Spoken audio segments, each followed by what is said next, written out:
Okay guys, तो आज हम लोग चैप्टर 11 इनकम टैक्स का रिलीफ स्टार्ट कर रहे हैं। तो 5 ईयर्स ऑफ इनकम हो चुका है, set of carry forward, deduction under chapter 6 से क्लबिंग्स हो गया है। अब हम लोग एंड लास्ट क्लास में हम लोग इनकम एग्जेम्प्टेड फ्रॉम टैक्स में एग्रीकल्चर इनकम जो अदर एग्जेम्प्टेड इनकम है वो देखे थे एंड सेक्शन 10 डबल देखे थे। तो आज हम लोग रिलीफ देखेंगे, बिकॉज जब टैक्स लाइबिलिटी कैलकुलेट करना है तो रिलीफ का तो कंसेप्ट जाना ज़रूरी है। एंड उसके बाद टैक्स लाइबिलिटी कंप्यूटेशंस, किसका क्या टैक्स रेट वगैरह है, ये रिबेट एक चैप्टर है, ठीक है। नेक्स्ट तुम्हारा जो है long term short term capital gain का टैक्स रेट्स क्या होगा। फिर ओल्ड न्यू टैक्स रेजिम जो है उसका स्पेसिफिकली कुछ कुछ जो है अलग अलग चैप्टर में तो हम लोग किए थे, अब स्पेसिफिकली एक जगह पे सब तुमको यहाँ मिल जाएगा, याद रखना ज़रूरी है। तुमको अगर सैलरी या फिर हाउस प्रॉपर्टी का क्वेश्चन आएगा तो डेफिनेटली बोलेगा कि अगर न्यू टैक्स रेजिम में होगा तो क्या होगा ना ओल्ड टैक्स रेजिम में क्या होगा, तो उसके लिए जाना ज़रूरी है, ठीक है। फिर उसके बाद हम लोग जो यहाँ पे टैक्स लाइबिलिटी का कुछ क्वेश्चंस है कंप्यूटेशंस वो हम लोग फोकस करेंगे, ठीक है। एंड नेक्स्ट उसके बाद हम लोग करेंगे ऑल्टरनेट मिनिमम टैक्स। कभी कभी पार्टनरशिप फॉर्म वगैरह का रहता है तो इंडिविजुअल का आ जाता है। कंपनी के लिए मैट है, तो मैट तुम लोगों का इंटर में नहीं है, वो फाइनल लेवल पे एप्लीकेबल है। चलो अब स्टार्ट करते हैं। फिर नेक्स्ट क्लास से हम लोग चले जाएंगे रेजिडेंशियल स्टेटस फिर TDS में, लास्ट बाकी चैप्टर। चलो रिलीफ तुम लोग का एग्ज़ाम पॉइंट ऑफ व्यू से इस लेस इम्पॉर्टेंट है।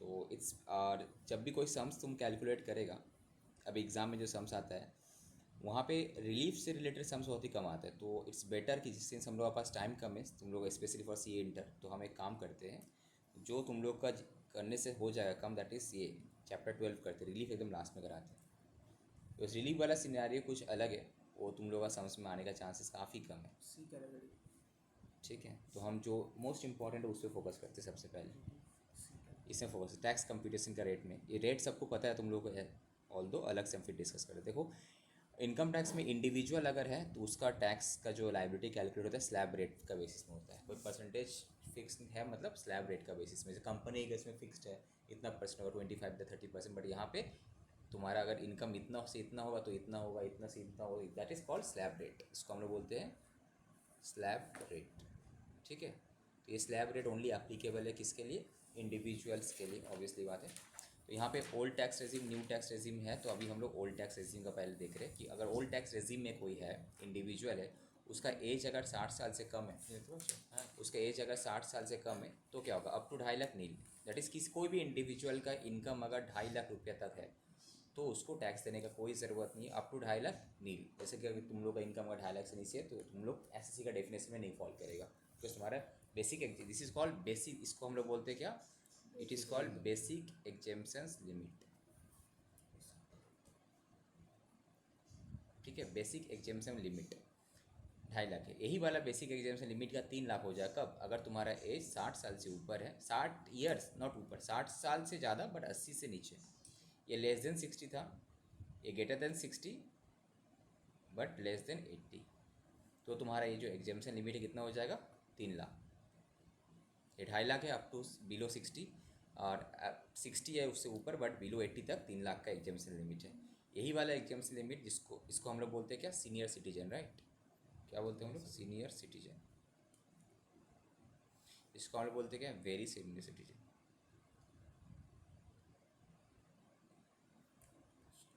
एज कितना होगा, 80 साल से ऊपर, ग्रेटर देन या इक्वल टू 80, ठीक है।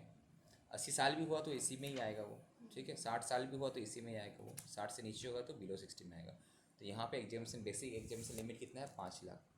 तो बेसिकली 60 से नीचे 2.5 लाख, 60 साल या फिर उससे ऊपर बट लेस देन 80 3 लाख, 80 साल या उससे ऊपर 5 लाख। ये तुम्हारा basic exemption limit, 2.5 lakh, 3 lakh या फिर 5 लाख, ओके। तो सपोज़ किसी का भी इनकम यहाँ पे तुम कैलकुलेट कर रहा है, फॉर एग्जांपल तुम यहाँ पे कैलकुलेट कर रहे हो, इस केस में हम लेके आए थे, सपोज़ किसी का इस कैटेगरी में इसका इनकम है 12 लाख, तो सर क्या होगा, अप टू 12 लाख नील, मतलब अप टू 2.5 लाख नील। अब क्या, 2.5 लाख से 5 लाख कितना होगा, 5%, तो 5 2.5 डिफरेंस कितना, 2.5 लाख, 2.5 लाख का 5% कितना होता है, कैलकुलेट करो। 75,000। कैलकुलेटर कहाँ है? 12,500। 12,500। ठीक है।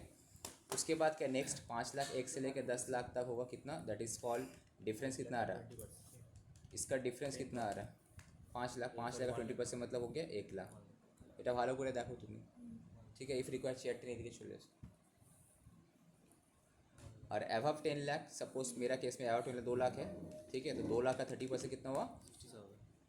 60,000। ठीक है, ये उसका टैक्स लाइबिलिटी होगा। अब जो भी टैक्स लाइबिलिटी होगा इसको ऊपर फिर लास्ट में तुम्हारा सरचार्ज बोले इसी होगा। उससे पहले सरचार्ज का एक फंडा है, तो हम सिंपली सोचे सरचार्ज इसके लिए अगर नहीं एप्लीकेबल बिकॉज 1 करोड़ से कम है तो इसके ऊपर बता रहे हेल्थ एंड एजुकेशन सेस तुम्हारा 4% और ऐड होगा, टैक्स के ऊपर होता है ये, इट इज़ ऑन टैक्स। ठीक है, 4%। ये जो भी तुम्हारा आएगा इसके साथ और 4% surcharge, sorry health and education, उनका टाइम में नाम कुछ अलग था, सेकेंडरी एंड प्राइमरी था। हेल्थ एंड एजुकेशन सेस जो है तुम्हारा 4% और ऐड हो जाएगा। जो भी तुम्हारा इनकम टैक्स का लायबिलिटी बनेगा टोटल, उसके साथ और 4% ऐड हो जाएगा। इसको this is called health and education cess. मतलब हम लोग जो टैक्स पेयर लोग टैक्स पे करते हैं उसमें से 4% जो है तुम्हारा हेल्थ एंड एजुकेशन में जमा होता है। उसी से तो सरकार क्या करता है, पूरा चलाता है। ठीक है, ए वाला सपोज अगर ये 12 लाख, ए वाला अगर ये हुआ सेम 12 लाख की कहानी लेके चलते तो यहाँ पे अप टू 2.5 लाख क्या हो जाएगा, नील हो जाएगा। 3 लाख से 5 लाख का डिफरेंस 2 लाख, 2 लाख का 5% मतलब हो गया तुम्हारा 10,000। ठीक है, फिर 5 से 10 लाख कितना हुआ, 5 लाख का 20% करने से 25,000। सॉरी 20% हो जाए तुम्हारा 20,000, 1 लाख 1 लाख। ठीक है, अब 10 लाख से ऊपर तो यहाँ पे 2 लाख है, तो उस केस में तुम्हारा 60,000। तो तुम्हारा सब चेंज था, बस ए वाला डिफर किया। ठीक है, कौन है देखो तो कौन है, केवल वाले लोग काफ़ी टाइम में मंथ के एंड में आते हैं लेने के लिए। तो इसको ऐड करके 4% लेगा ना, 60,000 है। ठीक है, और ये वाला अप टू 5 लाख होगा तो नील। 12 लाख का एग्जाम्पल लेके चलते हैं तो 5 से 10 लाख 20% वाला में आएगा 1 लाख। हाँ नहीं भाई, इंटरनेट हमको चाहिए। ये तुम्हारा 60,000। ये जो भी आएगा टैक्स लाइट उसके साथ 4% अभी ऐड होगा, प्रोवाइडेड सर्चार्ज इन लोगों के लिए अगर एप्लीकेबल नहीं हो, 1 करोड़ से 50 लाख से कम अगर होगा टोटल इनकम, तो ये इसके ऊपर और 4% ऐड होगा सब सिनेरियो में। ठीक है, तो अप टू 2.5 लाख नील। 60 साल से नीचे वाला, 60 साल या उससे ज़्यादा हुआ तो 3 लाख, 80 साल उससे ज़्यादा हुआ तो 5 लाख तक नील है। बाकी का जो रेट स्लैब है फिक्स्ड है यार, दैट मीन्स ये 5 से 10 ये तो फिक्स्ड है, सब में सेम है। तो इस रेट क्या हुआ, 5, 20, 30 हुआ बेसिकली। 5, 20, 30, 5, 20, 30, 5, 20, 30 कौन सा 2.5 लाख से 5 लाख वाला है 5 है, बट इस केस में डायरेक्ट 20, 30, इस केस में 5, 20, 30, इसमें भी 5, 20, 30, इसमें 3 लाख तक है। ओके, तो यहाँ पे 5, 20 और 30 वाला स्लैब है। फर्स्ट वाला में अप टू 2.5 लाख नील, उसके बाद वाला है 5, 20, 30, मतलब 2.5 लाख से 5 लाख 5%, 5 लाख से 10 लाख 20%, फिर 10 लाख से ऊपर, 10 लाख से ऊपर तुम्हारा 30%। दूसरे वाले में 2.5 के बदले 3 हो जाएगा, बाकी सब सेम होगा। यहाँ पे 2.5 लाख से 5 लाख था, यहाँ पे 3 लाख से 5 लाख होगा। ठीक है, 5%, फिर 5 से 10 लाख 20%, यहाँ पे 30%। यहाँ पे अप टू 5 लाख नील, 5 से 10 लाख 20%, एवब 10 लाख 30%। बच्चा को घर का अंदर अकेला बंद करके तुम वहाँ पे बैल्कनी में खड़ी हो, गेट तो खुला रहना चाहिए ना।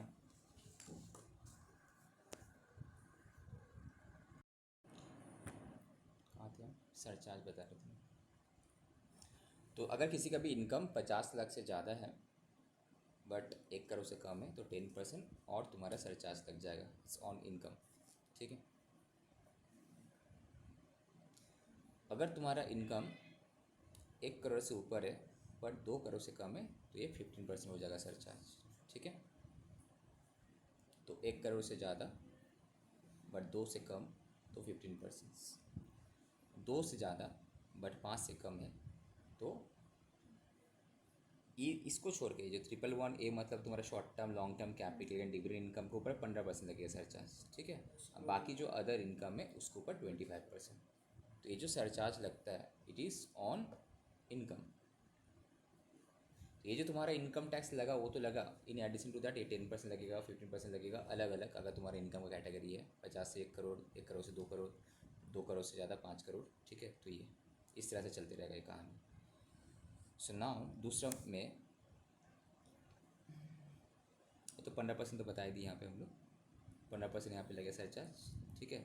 सब केस में सरचार्ज किसी भी तरह से इस लॉन्ग टर्म कैपिटल गेन और शॉर्ट टर्म कैपिटल गेन और डिविडेंड में 15% से ज़्यादा नहीं लगेगा, which is where the total income includes any income chargeable under section 111A, 101(12)A, that is long term short term dividend income. तो rate of surcharge cannot exceed 15%। तो maximum surcharge उस income को, total income में से उसका ऊपर कितना लगेगा तुम्हारा 15% लगेगा सरचार्ज। बाकी के ऊपर इस केस में अलग अलग केस में अलग अलग लग सकता है, जैसा कि यहाँ पे 25 लग 37 लग रहा है। तो ये 1 by 1 आएगा, 5 करोड़ हुआ तो एक बार में ही 5 करोड़ वाला आएगा सेक्शन, या 10? यहाँ पे 2 करोड़ से 5 करोड़ वाला में, बिकॉज उससे पहले तो कम है। अब तुम यहाँ पे 10% में तो मिल जाए, तुमको 15% देने जाएगा नहीं ना, तुम तो ऐसे ही 10% दे रहे हैं। तो जहाँ पे तुम्हारा सरचार्ज 15 से ज़्यादा है, कहाँ पे 2 करोड़ से ऊपर, उस केस में तुम्हारा 15% ही तुम देगा, हाँ, ठीक है। और जो भी है टैक्स एंड सरचार्ज के ऊपर अगेन 4% ऐड हो जाएगा तुम्हारा हेल्थ एंड एजुकेशन सेस। अब रिबेट, ये बहुत इंपॉर्टेंट है रिबेट। जैसे कि हम लोग को पता है कि सर बेसिक, अगर तुमको कोई क्वेश्चन पूछे कि कितना तक मेरा इनकम होने से कोई टैक्स देने की ज़रूरत नहीं, तुम बोलेगा आपका इनकम अगर 60 लाख से कम है तो तुम बोलेगा सर 2.5 लाख। फिर बोले आपका इनकम अगर आपका एज अगर 60 साल से ऊपर है, 60 साल से ऊपर है 82 से नीचे, तुम बोलेगा कितना 3 लाख। अगर आपका एज 80 साल होगा उसमें 5 लाख, यही बोलेगा ना। बट अब रिबेट वाला नॉलेज अगर तुमको हो जाए, तुम बोले नहीं आपका एज अगर 60 साल से कम है तब भी 5 लाख तक अगर आपका इनकम हो तो 1 पैसे भी टैक्स देने का ज़रूरत नहीं। रिटर्न फाइल करोगे आप बट टैक्स देने का ज़रूरत नहीं। देखो रिबेट तुमको क्या करता है, इनकम टैक्स डिपार्टमेंट रिबेट दे देता है। बोला कि ये सिर्फ एंड सिर्फ इंडिविजुअल को मिलता है रिबेट, जिसका भी टोटल इनकम 5 लाख एक्सीड नहीं किया, मतलब तेरा 4,99,000 समथिंग 5 लाख से कम है, उसका जो भी टैक्स लायबिलिटी बनता है 100% इनकम टैक्स लायबिलिटी का रिबेट दे देता है। इनकम सपोज तुम्हारा 5 लाख का 12,500 हुआ था ना, तुम जो अभी तक यहाँ पे किया था 12,500 हुआ था ना। किसी का इनकम एग्जैक्ट 5 लाख है तो 12,500, अगर तेरा इनकम 4.5 लाख होता है तो थोड़ा कम होगा ना इनकम टैक्स लायबिलिटी, तो व्हिचएवर इज लोअर।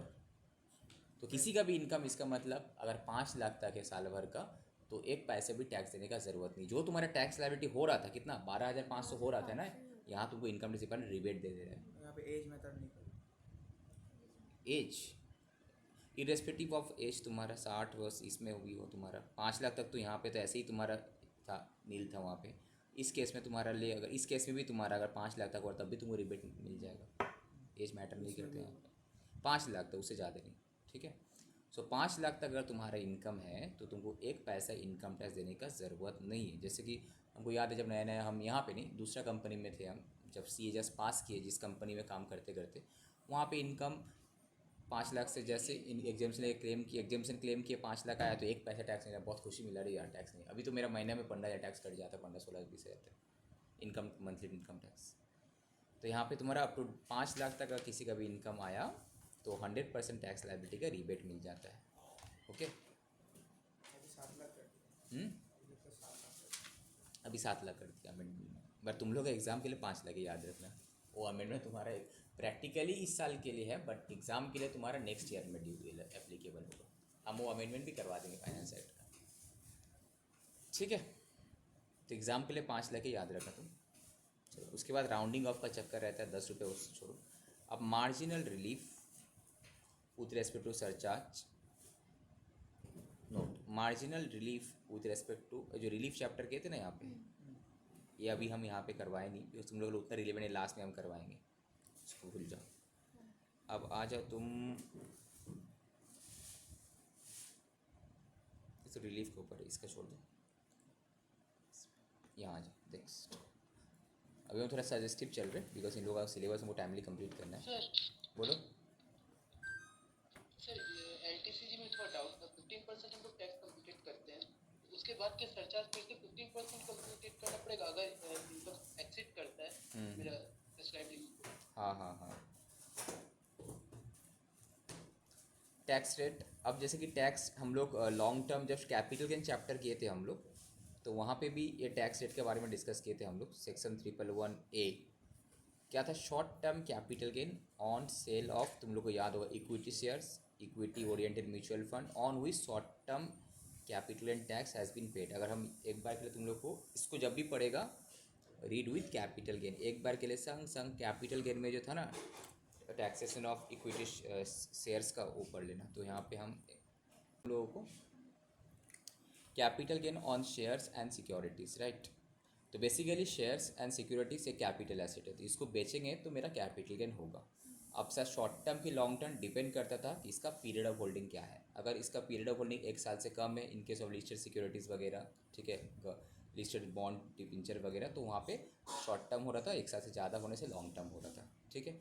अगर अनलिस्टेड वगैरह होता तो वहाँ पे 24 मंथ्स वाला कैटेगरी था, वॉटेवर इट इज़। तो अब क्या है बोला कि अगर इफ़ लिस्टेड इक्विटी शेयर्स या फिर इक्विटी ओरिएंटेड म्यूचुअल फंड का बात कर रहे हैं, are sold through recognise stock exchange, मतलब जो हम लोग इसका थ्रू से जो बेचते हैं NSE BSE का थ्रू से, सपोज NSE BSE में जो तुम जेरोधा या फिर जो भी शेयर ट्रेडिंग ऐप का थ्रू से जो हम लोग डेली शेयर परचेस सेल करते हैं, तो अगर तुम कोई इक्विटी शेयर्स या फिर म्यूचुअल फंड वगैरह, तो कोई रिकॉग्नाइज स्टॉक एक्सचेंज, इंडिया में रिकॉग्नाइज स्टॉक एक्सचेंज NSE है BSE है, ठीक है।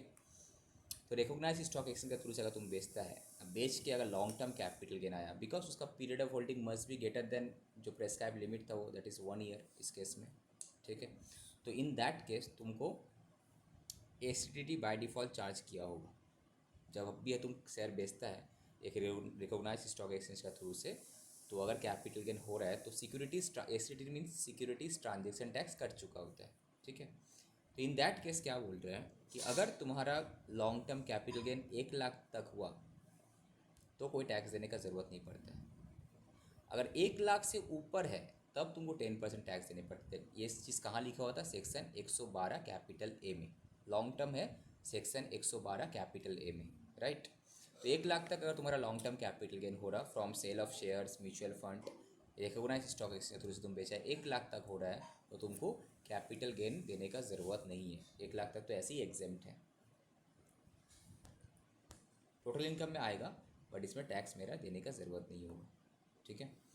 अगर 2 लाख हुआ तो 1 लाख से ऊपर हुआ एक्स्ट्रा जितना हो उसको, 1,50,000 हुआ तो 50,000 के ऊपर हम 10% टैक्स पे करेंगे। तो सेक्शन 112 क्या था कि जो भी कोई भी इक्विटी शेयर्स, म्यूचुअल फंड्स वगैरह अगर हम रिकॉग्नाइज स्टॉक एक्सचेंज के थ्रू से बेचते हैं तो 1 लाख के ऊपर अगर मेरा कैपिटल गेन आया होगा तो दैट एक्स्ट्रा अमाउंट के ऊपर 10% long term capital gain tax लगेगा, और एसिडिटी तो लगता ही है, ठीक है।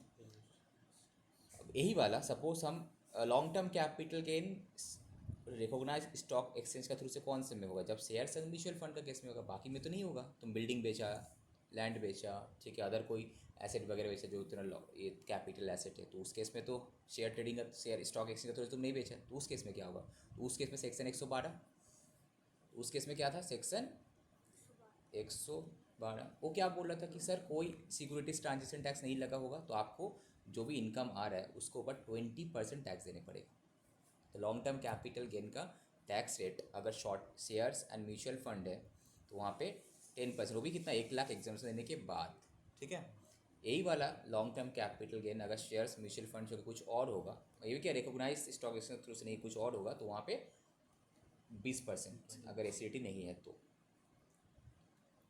अब बचा सा शॉर्ट टर्म कैपिटल गेन क्या होगा, शॉर्ट टर्म कैपिटल गेन में भी अगर हम इसका थ्रू से बेचे होंगे रिकॉग्नाइज स्टॉक एक्सचेंज का थ्रू से, तो सिक्योरिटीज ट्रांजेक्शन टैक्स लगा होगा, तो वहाँ पे तुम्हारा रेट 15% ज़्यादा है ना।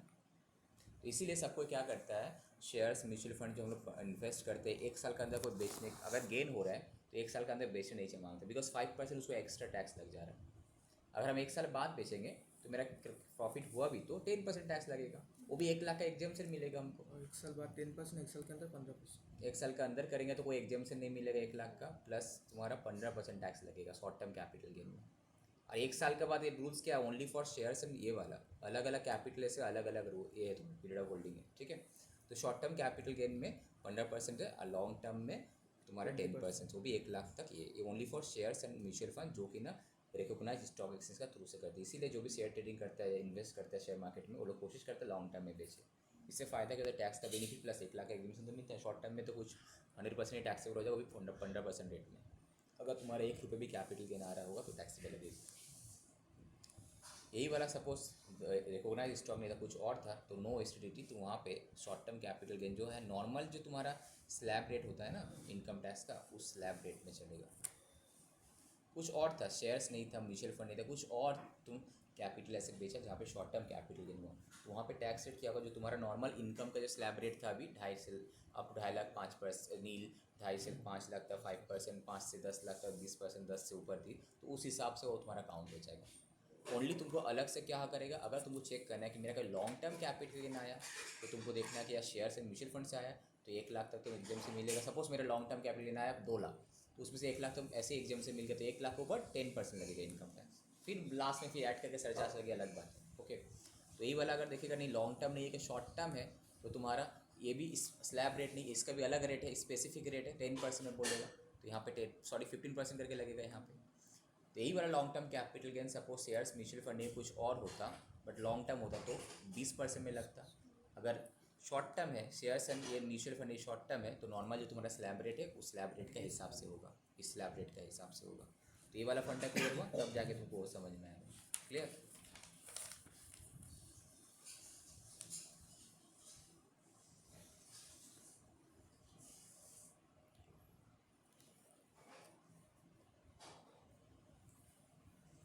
सेक्शन 111 ए क्या था, शॉर्ट टर्म वाला था। तुम क्या देखा शॉर्ट टर्म में, हम लोग देखा कि सर कितना 15% लगेगा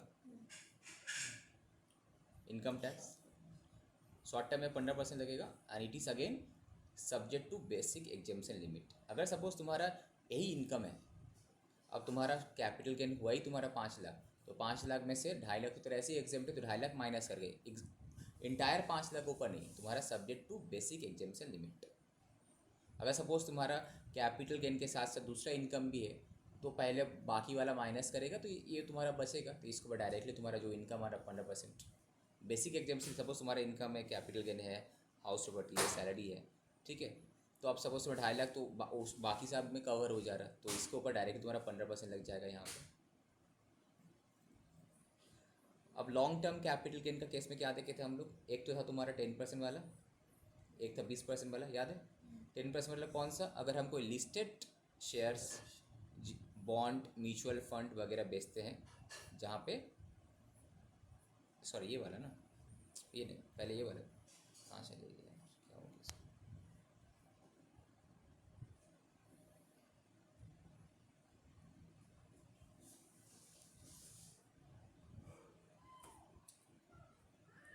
पहले ये वाला फर्स्ट ये करो 1, ये 2,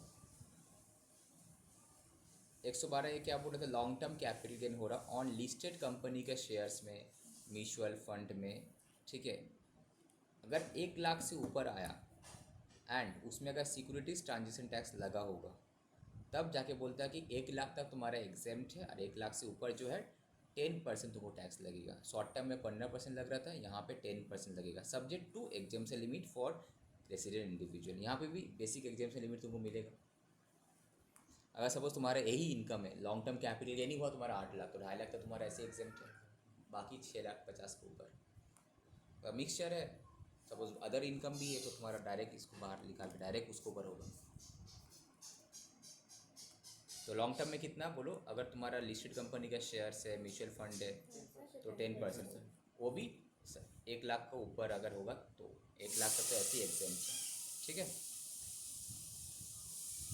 और यही वाला तुम्हारा 15% हो जाए किसमें, शॉर्ट टर्म में। और शॉर्ट टर्म का इनकम टैक्स रेट ज़्यादा है ना, सेम चीज़ ही देखो, दोनों तो सेम चीज़ ही है ना। ये शॉर्ट टर्म है इक्विटी शेयर म्यूचुअल फंड, ये लॉन्ग टर्म है। लॉन्ग टर्म में 1 लाख तक एग्जाम्पशन मिल रहे हैं, एक तो फर्स्ट बेनिफिट क्या है, 1 लाख तक का एग्जाम्पशन है, प्लस रेट कितना है 10% है। यहाँ पे नो एग्जाम्पशन ओनली, अब बेसिक तो दोनों में कॉमन है 2.5 लाख वाला, ठीक है।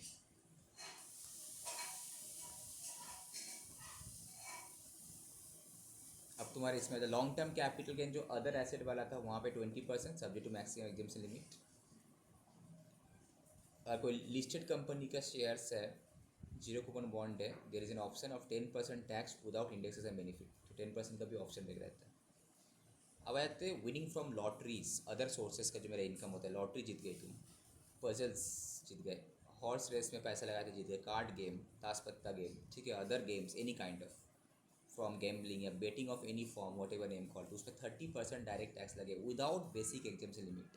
दैट इज़ तुम्हारा अगर 1 रुपये भी इनकम है उसके ऊपर 30% टैक्स देना पड़ेगा विदाउट बेसिक एग्जाम्शन लिमिट। इसीलिए कोई बच्चा भी अगर लॉटरी जीत जाता है, ठीक है, तो उसका मम्मी पापा का क्लबिंग में, अगर क्लबिंग में तो घुसेगा और उसमें 30% डायरेक्टली टैक्स लग जाएगा, ठीक है। तो lottery income, crossword puzzles, race, card games, any sort of games वगैरह जो जैसे कि केबीसी वगैरह चलता है, टीवी शोज़ वगैरह, ये सब में 30% तुम्हारा टैक्स लग जाएगा। Any kind of game, gambling, betting से। गैमिंग तो इलीगल है। लीगल भी तो हो सकता है, ऑथोराइज यहाँ पे, इलीगल तो है नहीं।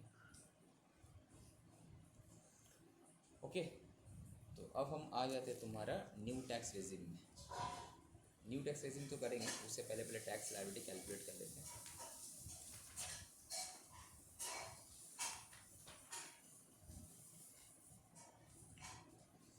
न्यू टैक्स रेजिम अभी कराएंगे, याद हो ना, पहले ये कर लेते हैं। अब सपोज वहाँ पे इंडिविजुअल, अब सब फर्म, पार्टनरशिप फर्म का जो भी इनकम कैलकुलेट किया, पीजीबीपी में हम इनकम कैलकुलेट किए होंगे, पार्टनरशिप फर्म के भी तो अदर इनकम हो सकता है, पीजीबीपी हो सकता है, कैपिटल हो सकता है, अदर सोर्स हो सकता है, उसका हाउस होल्ड सैलरी नहीं होगा बट हाउस होल्ड तो चारों तो हो ही सकता है। तो जो भी है टोटल इनकम जो भी उसका आया 30% उसको टैक्स देने पड़ेगा, rate of tax 30%। Local authority मतलब म्यूनिसिपल कॉर्पोरेशन वगैरह वहाँ भी 30% है। कॉर्पोरेट सोसाइटी है तो वहाँ पे स्लैब रेट फॉलो होता है, लेस इम्पॉर्टेंट। अगर कोई कंपनी है, डोमेस्टिक कंपनी है, तो अलग से इसका यहाँ पे बारे में डिस्कस किया नेक्स्ट पेज में, उसका टैक्स रेट के बारे में यहाँ पे। अगर कोई फॉरेन कंपनी है, इंडिया का नहीं बाहर का फॉरेन कंपनी में यहाँ पे कर रहा है, तो अगर स्पेसिफिक रॉयल्टी या टेक्निकल सर्विस दे रहा है तो 50% टैक्स रेट है उसका इनकम का 50% टैक्स इंडिया में देने पड़ेगा, बाकी के ऊपर 40% टैक्स है। बाकी मतलब बाकी इनकम के ऊपर others royalties and technical service अगर प्रोवाइड कर रहा है उसका बिजनेस, ठीक है, तो उससे जो प्रॉफिट आया होगा उसमें 50% है, और अदर जो तुम्हारा है उसका 40%। इस फॉरेन कंपनी को 40% टैक्स देने पड़ता है, मैक्सिमम 50%। अगर कोई फॉरेन कंपनी भी इंडिया में बिजनेस कर रहा है royalties and technical service provide करने के लिए, और इसका सरचार्ज का भी तुम्हारा लिमिट अलग अलग है। ओके, अब HUF है, AOP है, BY है, आर्टिफिशियल जुडिशियल पर्सन है, तो उसका इस तरह से स्लैब रेट है तुम्हारा, इंडिविजुअल का तरह पूरा स्लैब रेट है, सेम एज इंडिविजुअल। और इन सब के ऊपर जो भी टैक्स आएगा सरचार्ज तो लगेगा, अगर तुम्हारा कंडीशन जो यहाँ पे है वो प्लस 4%, ये दोनों का मिला के टैक्स के ऊपर 4% हेल्थ एंड एजुकेशन सेस भी लगेगा। अब वहाँ तुम्हारा कार्बन क्रेडिट भी जैसे इंपॉर्टेंट, उसको छोड़ देते हैं। सर HUF में न्यू टैक्स में जनरेट होगा। समझे नहीं क्या बोल रहे हो? HUF इनटू अनडिवाइडेड फैक्टर में स्लैब रेट तो न्यू टैक्स में चेंज होगा ना? हाँ, वहाँ पे चेंज होगा। हम तो न्यू टैक्स रेजिम तो बताया कहाँ रहे, तो ओल्ड टैक्स रेजिम ही तो बता रहे हो, न्यू टैक्स में तो हम गए नहीं अभी। ओके, अब यहाँ पे तुम्हारा रेट्स फॉर न्यू, ये जो भी करा रहे हैं हम ओल्ड टैक्स रेजिम। दूसरा चीज़, जब भी तुम्हारा क्वेश्चन है पार्टनरशिप फर्म है, तुम्हारा कंपनी है, तो हमेशा ओल्ड ही होगा। यहाँ पे new tax regime is only for individual HUF, याद रहे। ये डोमेस्टिक कंपनी का क्या टैक्स रेट चल रहा है अभी, फाइनेंस एडवाइस तुम लोग एग्जाम वाले जो रिलेवेंट है, तो बोल रहा है कि भाई अप टू 1 करोड़ अगर तुम्हारा टोटल इनकम है, ठीक है, वह टर्नओवर मतलब सेल या फिर ग्रॉस रिसीप्ट अगर प्रीवियस ईयर 20-21 में 400 करोड़ से तुम्हारा कम है, 400 करोड़। एक कंपनी के लिए यहाँ पे दिया है 115 BBA। न्यू कंपनी के लिए 2 ऑप्शन है, आप बाहर लेके यहाँ पे छोड़ दो, अकेली है ना यहाँ पे छोड़। तो यहाँ पे बोल रहा है कि भाई अगर उसका ओल्ड रेजिम में है कंपनी का, इंडिविजुअल वाला ओल्ड रेजिम न्यू रेजिम नहीं, कंपनी वाला ओल्ड रेजिम न्यू रेजिम है यहाँ पे, तो उस केस में बोलता है कि भाई टैक्स रेट होगा 25% प्लस सेस 4%। तो 20, अरे एजुकेशन सेस मतलब तो वही होगा cess, health and education cess 25 का 4% 1% हुआ, तो 25 प्लस 1 इफेक्टिव रेट 26% आ रहा है। ये क्या इफेक्टिव रेट है। ओके, पहले इस पे फोकस करते हैं हम। अगर जिसके भी टर्नओवर 400 करोड़ से नीचे है तो क्या हो रहा है, क्या हो अब्बू? अगर उसका इनकम मतलब यहाँ पे प्रॉफिट का बात कर रहे हैं, ठीक है, और ये टर्नओवर का बात कर रहे हैं। अगर बैल्कुनी बंद कर दूँ वहाँ पे चले ना जाए, नहीं तो खुला रहने दो, खबर है। अब 1 करोड़ 1 करोड़ से ऊपर बट अप टू 10 करोड़ तक 25%। अब वहाँ पे सरचार्ज भी लग जाएगा 7% का, जो भी उसका इनकम है तो वहाँ पे सरचार्ज भी लग जाएगा। उसका इनकम अगर इस तरह से है तो सरचार्ज भी 7% लग जाएगा, प्लस सेस 4%, तो टोटल उसका एफएटी रेट आएगा 27.82। एससी क्या है? सरचार्ज, एससी मतलब सरचार्ज।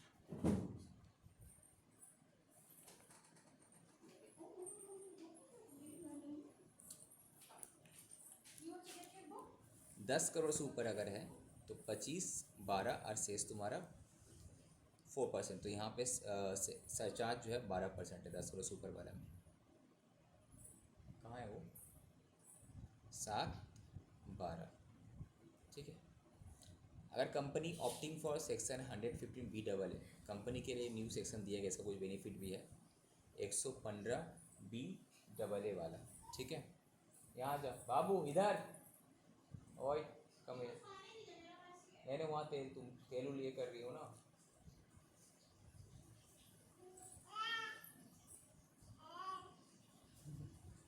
क्वेश्चन में दोनों ही दे सकता है क्या वो?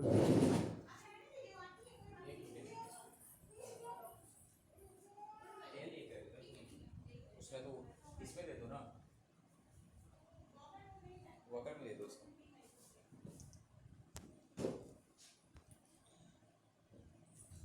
22% हो जाएगा अगर ये 115B का बेनिफिट मिलेगा। क्या बेनिफिट हम बताएंगे यहाँ पे 115B अगर दिया है तो, अदरवाइज नेट से हम बता देंगे। 22%, surcharge 10% and cess 4%। Effective rate इसका आ रहा है तुम्हारा, बस कैलकुलेटर है किसी के पास? तो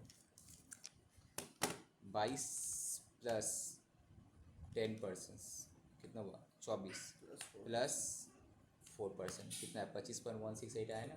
10 प्लस करके उसके तो 25.168। सेम यहाँ पे भी 22 प्लस 10 प्लस से, तो यहाँ ये सब में तुम्हारा सेम है। अगर कोई ये वाला कंपनी अगर 115B में जाता है तो उसका टैक्स रेट क्या है? 22% है, सरचार्ज 10% लगेगा एंड सेस 4%। इफेक्टिव रेट होगा 25.168%, ठीक है। और इस केस में पुराना वाला केसेस में अलग अलग लगेगा। कंपनी ऑप्टिंग फॉर सेक्शन, ये दूसरा सेक्शन है 115BAB, new manufacturing company including business of generation of electricity. अगर कोई नया मैन्युफैक्चरिंग कंपनी खोलता है और उसमें से तुम अगर इलेक्ट्रिसिटी जनरेशन वाला कंपनी है तो तुम्हारा टैक्स रेट और भी कम, इंडिविजुअल से भी कम, कितना? 15%। सरचार्ज कितना? 10%, तो 15 का 10% करो, 15 प्लस 10% कितना हुआ? 16.5 हुआ टोटल, राइट। अगेन 4% मारो तो 17.16 है टोटल। तो तुम नीचे होगा तो कोई टैक्स नहीं जाएगा। इनकम यहाँ 1 करोड़ कहाँ पे आया तुम्हारा? इनकम बोल रहा है 1 करोड़ से कोई बोला है क्या? Up to 1 crore. तो अब कोई बोला है कि अप टू 1 करोड़ तुम्हारा टैक्स नहीं लेंगे? नहीं बोला ना। नील बोला है क्या? नील, हमारे से नील बोल रहा था। 1 करोड़ से कम हुआ, 99 लाख हुआ। यहाँ पे 1 करोड़ से कम हुआ बोल के तो ये वाला टैक्स रेट हो रहा है भाई, उससे ज़्यादा हुआ तो दूसरा टैक्स रेट है, अप टू 1 करोड़। ठीक है। तो इस केस में तुम्हारा तीनों सिनेरियो में सेम है। जैसे इसका 22% था, इसका 15%, इसका इफेक्टिव रेट 25 था, 17% हो रहा है, ठीक है। तो टोटल इनकम प्रॉफिट के ऊपर ये परसेंटेज चापेगा, चार्ज करेगा तो डायरेक्ट उसका टैक्स का लायबिलिटी कैलकुलेट हो जाएगा। बिकॉज इसमें सभी डायरेक्ट ले लिए, 15 प्लस 10 प्लस 4 लेके ये 10 किया, 15 का 10 that is 15 plus into 10% that is this, तो हम डायरेक्ट प्लस 10 का 11.5 कर दिए थे, ठीक है। अगर कोई कंपनी इस सब रेजिम में नहीं है, मतलब 400 करोड़ से ऊपर है, इसमें भी नहीं है, इसमें भी नहीं है, तो उसके लिए नॉर्मल वाला जो रूल्स है वही फॉलो करे, 30% वाला जो टैक्स ब्रैकेट है। तो बोलता है कि अप टू 1 करोड़ 30%, शेष कोई सरचार्ज नहीं है तो 31.2 एफएटी रेट होगा। 1 करोड़ से ज़्यादा है 10 करोड़ तक, सरचार्ज भी 7% लग जाएगा, तो 30 प्लस 7% सरचार्ज प्लस शेष दैट इज 33.384%। 10 करोड़ से ऊपर हुआ तो सरचार्ज 12% हो जाएगा यहाँ पे। तो सरचार्ज करेंगे तो 7, 12 यहाँ भी है, यहाँ भी नॉर्मल वाला में। यहाँ पे टर्नओवर 400 से ऊपर, यहाँ पे टर्नओवर 400 से नीचे यहाँ पे ऊपर, और ये दोनों में कवर नहीं है, तो 30% वाला में आएगा। 7% 12% सरचार्ज का नॉर्मल रेट क्या है, 10 करोड़ तक है तो 1 करोड़ से ऊपर है तो सरचार्ज लगेगा कंपनी के लिए। इंडिविजुअल में कितना था, 50 लाख था। कंपनी में कितना है, 1 करोड़ से ऊपर है तो सरचार्ज लग जाएगा तुम्हारा 7%, 1 करोड़ से 10 करोड़ का बीच में, ठीक है। और 10 करोड़ से ऊपर आएगा तो तुम्हारा सरचार्ज लग जाएगा 12%। ये सरचार्ज टैक्स के ऊपर लगता है, ठीक है।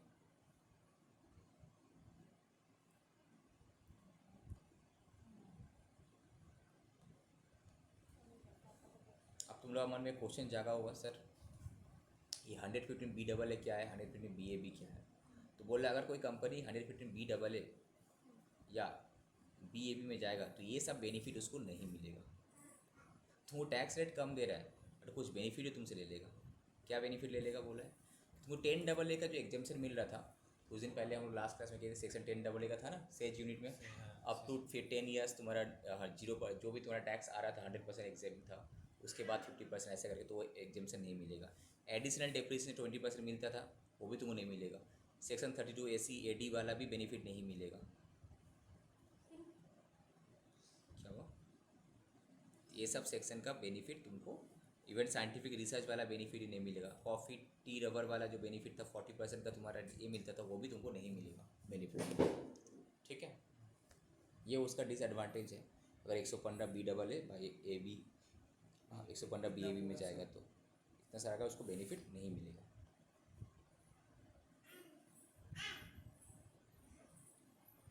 अब आए थे हम न्यू रेजी, ठीक है।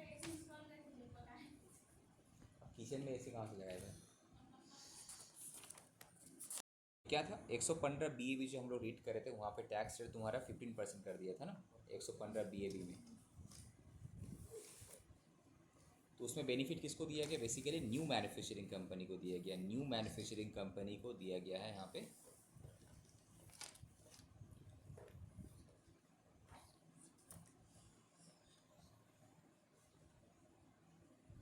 How to avail the benefit of a low corporate tax rate? A domestic company will be entitled to the benefit of low corporate tax rate if it satisfy the following conditions। क्या था, the company का setup हुआ है 1 अक्टूबर से लेकर अभी भी time है 31 मार्च 2024 का बीच में। वहाँ डिटेल में नहीं दिया हुआ था इसलिए हम अलग से यहाँ पे करा रहे। तो इस बीच में अगर कोई कंपनी का कोई भी मैन्युफैक्चरिंग कंपनी का सेटअप हुआ है and such company should not be formed by the split up. ऐसा नहीं कि एक कंपनी एग्जिस्टिंग था जस्ट अलग अलग डिमर्जर हो गए फॉर्म हुआ, ऐसा नहीं होना चाहिए, या फिर ऑलरेडी था ऐसा नहीं होना चाहिए। And does not use any plant और machinery previously used, second hand नहीं यूज़ कर रहा होगा फॉर एनी पर्पज़ के लिए। However, the company can use plant and machinery used outside India and used in India for the first time, because second hand में तो उसको already benefit मिल चुका है, सेकेंड हैंड करेगा तो नहीं हो, सेकेंड हैंड कर सकता है अगर बाहर वाला इम्पोर्टेड वाला है तो। Also the company can use the old plant and machinery but the value of which 20% से ज़्यादा नहीं हो। उसका टोटल जो प्लांट एंड मशीनरी को यूज़ कर रहा है अपना न्यू मैन्युफैक्चरिंग कंपनी में उसका 20% से ज़्यादा नहीं हो। दैट इज़ बेसिकली यहाँ पे कंपनी चाह रहा कि जितना ज़्यादा स्पेंडिंग होगा देश का उतना ग्रोथ होगा। तो नया कंपनी बनाएगा तो नया मशीनरी परचेस करेगा, जॉब क्रिएशंस होगा यहाँ पे, तो न्यू मशीनरी तुमको परचेस करने पड़ेगा। पुराना भी तुम कर सकते हो बट 20% तक, उससे ज़्यादा करेगा तो पुराना टोटल मशीनरी का 20% तक पुराना हो सकता है, उससे ज़्यादा नहीं होना चाहिए। इम्पोर्ट कर सकते तुम। Does not use a building जो कि ना previously use as a hotel या फिर कोई कन्वेंशन सेंटर था, ठीक है। कोई अगर होटल था उसको तुम एज बिजनेस बना दे रहा है तो ऐसा नहीं चलेगा यहाँ पे। कन्वेंशन सेंटर में से बिल्डिंग ऑफ प्रेस्क्राइब एरिया वगैरह सोचो, दैट इज़ नया तुमको बिल्डिंग बनाने पड़ेगा यहाँ पे। The company should be engage in the business of manufacturing of any product article thing and research and the company can also भी इलेक्ट्रिसिटी वाला भी कंपनी हो सकता है, डिस्ट्रीब्यूशन भी कर सकता है वो सच आर्टिकल का। The total income of the company should be calculated without claiming tax exemption and incentive. जो टैक्स एग्जेम्पशन मिलता है सेक्शन 10 डबल ए का उसको नहीं मिलेगा। उसके बाद जो एडिशनल डेप्रिसिएशन का बेनिफिट मिल रहा था उसको नहीं मिलेगा। आकाश बोल रहे, सॉरी क्या नाम है उसका, आशीष एंड केशव, तुम लोग देख लो, तुम लोग का एग्जाम में ये सब आ सकता है, ठीक है। सेक्शन 10 डबल ए का बेनिफिट नहीं मिलेगा बी ए बी में। सेक्शन 32 AD का भी बेनिफिट नहीं मिलेगा। सेक्शन 32 क्या था, एडिशनल डेप्रिसिएशन, ठीक है, तो एडिशनल डेप्रिसिएशन का बेनिफिट उसको नहीं मिलेगा। उसके बाद वो अगर tea coffee rubber manufacturing company में था उसको सेक्शन 33 AB में एक डिडक्शंस मिलता था, वो डिडक्शंस भी उसको नहीं मिलेगा, जो तुम लोग अभी हम कराए नहीं है, अलग से करो। एंड साइंटिफिक रिसर्च में सेक्शन 35 को भी नहीं मिलेगा। सेक्शन 35 एडी में अगर तुम स्पेसिफाइड बिजनेस कर रहे कैपिटल एक्सपेंडिचर डिडक्शन मिलता था नॉर्मली, वो नहीं मिलेगा। सेक्शन 35 सीसी स्किल डेवलपमेंट वगैरह एग्रीकल्चरल का जो तुम खर्चा है उसका चैप्टर 6A का भी डिडक्शंस जो है, जो 80 IA, ये तुम लोग सीए फाइनल लेवल पे 80 IA वगैरह, 80 IA 80 IAB, ये सब 80 इवन एक्सेप्ट डिडक्शन 80 JJ मिल जाएगा, 80 JJ AA का मिल जाएगा, बट 80 IA IAB ये सब तुमको नहीं मिलेगा। तो उसके बाद setup of any loss carried forward from earlier year if such losses were incurred in respect of the, वो भी तो सेटअप कैरी फॉरवर्ड ही पिछले साल का कुछ नहीं कर पाएगा। Deduction for depreciations under section 32 except the additional depreciation as mentioned above. Section 32 का डेप्रिसिएशन भी उसको सेक्शन 32 को मिलना चाहिए। क्या हुआ? अरे बैग भी चलेगा, स्कूल जाएगा। स्कूल जावे के बैग चलेगा। कौन सा बैग है? नहीं कमर बैग सो टैक्स लायबिलिटी कितना होगा? 17.16%। सो अभी कॉर्पोरेट टैक्स रेट 17 बाबू इधर कम हियर 17.16%। ठीक है, इस सेक्शन को इसको ऊपर अगर तुम लोग का RTP वगैरह में MTP वगैरह में कुछ क्वेश्चंस है तो ज़रूर देखना, इंपॉर्टेंट है, आ सकता है कंपनी को बेस करके। और तो क्या था तुम्हारा सेक्शंस 115 BAB तो कर दिए, BAA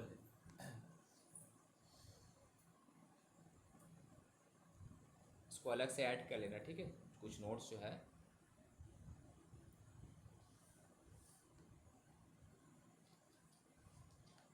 115 BAA। New tax rate for domestic companies कितना है? 22%। एलिजिबिलिटी क्या है? सच company should not avail any exemption incentive वगैरह वगैरह, सेक्शन 10 AA ये सब तुमको नहीं मिलेगा।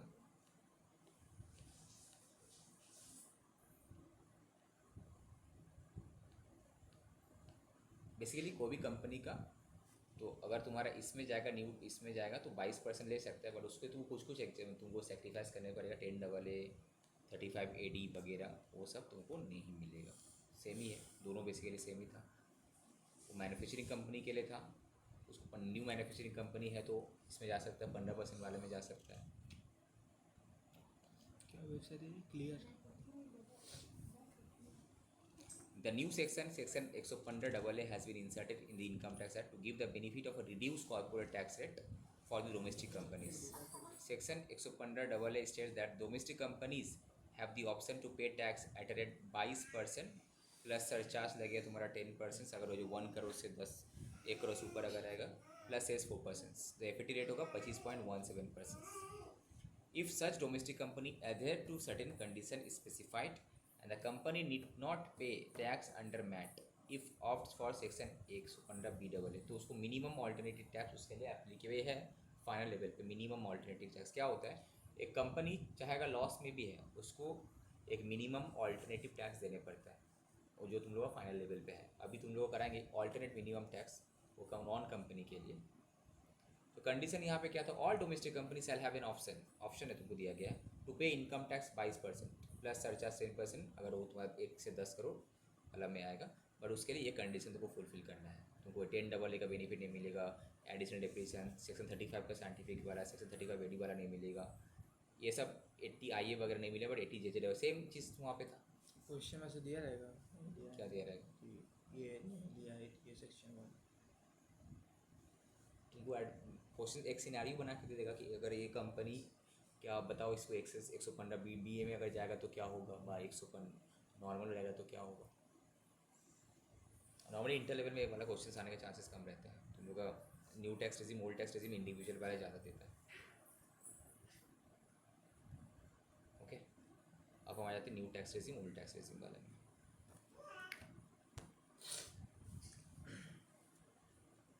इसको ध्यान से एकदम अच्छे से करना। इसमें भी अमेंडमेंट आ चुका है काफ़ी सारा, बट तुम लोग एग्जाम के लिए तो यही पढ़ना है फिलहाल, दिसंबर के लिए, अप टू दिसंबर के लिए। ठीक है, तो ओल्ड टैक्स रेजिम में तुम देखा 3 स्लैब था अप टू 2.5 लाख। वहाँ पे 3 था, मतलब एक 60 साल से नीचे, 60 साल से ऊपर, 82 से नीचे, 80 से ऊपर। यहाँ पे एक ही स्लैब रेट दिया है यहाँ पे, इंडिविजुअल का। इंडिविजुअल्स एंड HUF दोनों के लिए एक ही स्लैब रेट दिया है, ठीक है। बोला कि नौ सेक्शन, इसको सेक्शन का नाम क्या है 115 BAC। वो क्या था, BAB कंपनी का था, BAA था तुम्हारा 22% वाला का था, और ये BSC है। अब फिर नया ऐड BAD कर देगा, ठीक है। So tax on income of individuals and HUF family. बोला नॉट विथ स्टैंडिंग, ये वर्ड जब भी लिखा मतलब इनकम टैक्स में बाकी जहाँ पे जो भी लिखा हुआ तुम भूल जाओ। इफेक्टिव फ्रॉम 1 अप्रैल 2021 से तुमको ऑप्शंस दिया गया है, तुम चाहो तो एक कम रेट ऑफ टैक्स में टैक्स पे कर सकते हो, ठीक है। तो पहले ये जान लेते हैं कि कब अगर हम इसमें जाएंगे तो मेरा टैक्स लायबिलिटी क्या होगा। तुमसे ये क्वेश्चन तो पूछेगा नहीं कि बताओ कि न्यू, कंपेयर करेंगे। वो तुम्हारा डिसीजन। अगर कभी पूछा कि एडवाइस करो क्लाइंट को क्या करना चाहिए, न्यू में जाना चाहिए ओल्ड में, तो दोनों में कंपेयर करके बताना पड़ेगा कि जिसमें टैक्स लायबिलिटी कम आ रहा है उसमें जाना चाहिए। उसके तो मुझे आना चाहिए ना कि भाई किसमें क्या बेनिफिट मिलेगा नहीं मिलेगा, ठीक है। तो सपोज तुम न्यू टैक्स रेसी कहाँ गई रहे, बैल्कनी का दरवाज़ा बंद कर देते तो बंद कर दो। हाँ चले जाएगी तो बाई चांस बंद कर दो तो वहाँ आने तो भाई चले जाते। सो अगर तुम्हारा इनकम 2.5 लाख तक है तो नील, इधर देखो इधर 2.5 लाख तक तो नील है। उसके साथ कंपेयर करो ओल्ड के साथ, तो 2.5 लाख से 5 लाख 5%, वहाँ भी 5% था, यहाँ तक सेम है। ये हम बगल में ओल्ड लिखते हैं, ठीक है। हम बिलो 60 या 12 बोलते हैं, ये भी नील होता है यहाँ पे, यहाँ भी तुम्हारा 5 से 10 5% ही होता। उसके बाद वहाँ पे क्या था 5 से 10 था, बट तुमको यहाँ पे 2 ब्रेक स्लैब दे दिए यहाँ पे एक्स्ट्रा। वहाँ पे तुम्हारा कितना था 5 से 10 में कितना था 20% था, यहाँ पे तुमको बेनिफिट दे रहा है 10% वाला का। दैट मीन्स किसी का भी इनकम अगर 7.5 लाख रुपये तक है तो वहाँ से थोड़ा 20% लग जा रहा था दोनों का बीच का गैप में, यहाँ पे कितना 10% लगेगा, ठीक है। तो अगर किसी को एडवाइस देना है तुम बोल सकते हो, बाकी सब सिचुएशन को इग्नोर करके बस इसका बेसिस बोल सकते हो कि तुम्हारे लिए न्यू टैक्स रेजिम में फ़ायदा है, बट इसका कुछ डिसएडवांटेज, ये बहुत सारा चीज़ नहीं मिलेगा तुम।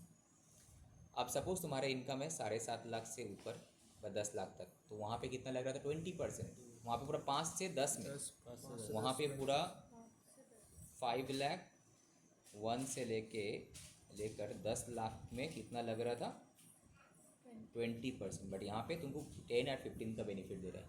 बोला 5 से लेकर 7.5 10%, 7.5 से लेकर 10 लाख 15%, तो तब भी कम है मेरा, राइट। अब नेक्स्ट तुम्हारा वहाँ पे 10 लाख से ऊपर कितना 30, बाबू लग गया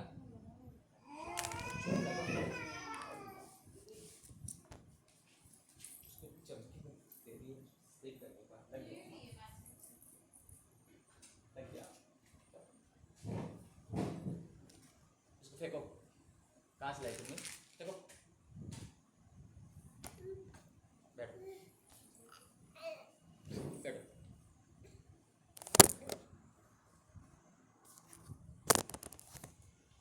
ठीक है, ये तुम्हारा 5 लाख से 10 लाख वाला था। अब क्या वहाँ पे 10 लाख से ऊपर 30% था, वहाँ पे ग्रेटर देन 10 लाख में कितना था 30%, पर यहाँ पे तुमको बेनिफिट दे रहा है। भाई किसी का भी इनकम अगर 10 लाख से 12 लाख 50 तक है तब भी तुमको 20% ही लग रहा है, तो यहाँ पे इस सिनारी में तुमको इस 2.5 लाख ऊपर 30% लगता है, तो यहाँ पे 20% लग रहा है, ठीक है। उसके बाद 12,50,000 एक से लेके 15 लाख तक 20-25% लग रहा है, तब भी कम लग रहा है। वहाँ से 15 लाख ऊपर है तब जाके 30% लग रहा है। दैट मीन्स कोई अगर 15 लाख तक है तो भाई बाकी सबको अगर हम इग्नोर करते हैं तो तुम्हारा लिए न्यू टैक्स रेजिम में फ़ायदा है, बिकॉज टैक्स रेट तुमको कम लगेगा, राइट। सर बोलो। तो इसमें कुछ ऐसा रूल है कि अगर कोई एसएससी न्यू टैक्स रेजिम में नहीं मिला, क्या बोल रहे हो तुम, कैसे लगती है तेरा वॉइस ब्रेक हो रहा है,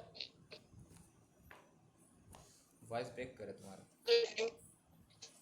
तुम व्हाट्सएप में टाइप करो वॉइस ब्रेक कर रहा है, या वॉइस मैसेज भेजो, ठीक है। तो 10 लाख से 2.5 लाख 20%, 12 लाख 50 ऐसे 15 लाख 25%। तो एक चीज़ नोटिस के दो सब में गैप कितना का है, नहीं यहाँ पे जो ये गैप कितना है, गैप है तुम्हारा 2.5 लाख का, तो भूल जाएगा ना तुम एग्जाम में, तो याद कैसे तुम 2.5 लाख से स्टार्ट करना, तो सब में गैप होगा 2.5 लाख का, 2.5 लाख अगेन 2.5 लाख, अगेन 2.5 लाख, 2.5 लाख, 2.5 लाख, 2.5 लाख करते करते आना, तो तुम्हारा गैप। और ये टैक्स रेट के भी गैप कितना है? 5%, 5%, 5%, 5%। तो सिंपल है ना, इस तरह से याद रखना है तुमको। तुम 2.5 लाख से स्टार्ट करना है। अब स्लैब, ये जो स्लैब है 2.5 लाख रुपया तक प्लस होते जाएगा, और ये टैक्स रेट भी जो है 5% करके बढ़ते रहेगा, बढ़ते रहेगा, बढ़ते रहेगा। ठीक है, याद रहेगा। ये सबका गैप 2.5 लाख से तुम स्टार्ट किया, सबका गैप 2,50,000 करके बढ़ेगा, और टैक्स रेट भी 5% करके बढ़ेगा। इस तरह से याद रखना तुमको। कहाँ तक जाना है? जब तक तुम 15 तक नहीं पहुँच जाना। अगर सपोज तुम्हारा क्वेश्चन में है दिया हुआ किसी का इनकम है 18 लाख, तो ठीक है, तुमको क्या करें, पहले 2.5 लाख तक क्या किया नील, 2.5 लाख से 5 लाख तक 5% लिया, जो डिफरेंस का 5%। 5 लाख से 7.5 लाख, अगेन 2.5 लाख को, बट अगेन 10% करेगा, डबल हो जाएगा ये जस्ट। अगेन 7.5 से 10 लाख, ये 10 का बदले +5 हो जाएगा, 15 हो जाएगा। अगेन 10 से 12.5 लाख, 5 + 5, 15 + 5, 20% हो जाएगा। ऐसा करते करते आना है। ठीक है, वहाँ 2.5 पे लाख इंटू 5%। कौन सा वाला में? डिफरेंस सब में? सब में तुम 2.5 लाख इंटू 5% करेगा। नहीं नहीं, डिफरेंस। डिफरेंस इंटू वो परसेंटेज जो आ रहा है तुम्हारा। अगर सपोज तुम्हारा इनकम 8 लाख है, तब तुम क्या करेगा, 7.5 से लेके 10 लाख में तुम्हारा लास्ट में अटकेगा 50,000। 50 के ऊपर 15, बाकी का तो पूरा फुल आएगा। ये जो भी टैक्स लगा उसके ऊपर तुम्हारा क्या लगेगा,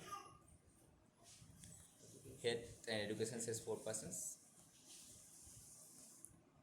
सरचार्ज जो था वहाँ पे जो परसेंटेज था 7 और 12, वहाँ पे कितना था सरचार्ज हम लोग इंडिविजुअल में? 10%, 15% था ना ये सरचार्ज। ये सेम तुम्हारा यहाँ पे भी एप्लीकेबल होगा सरचार्ज।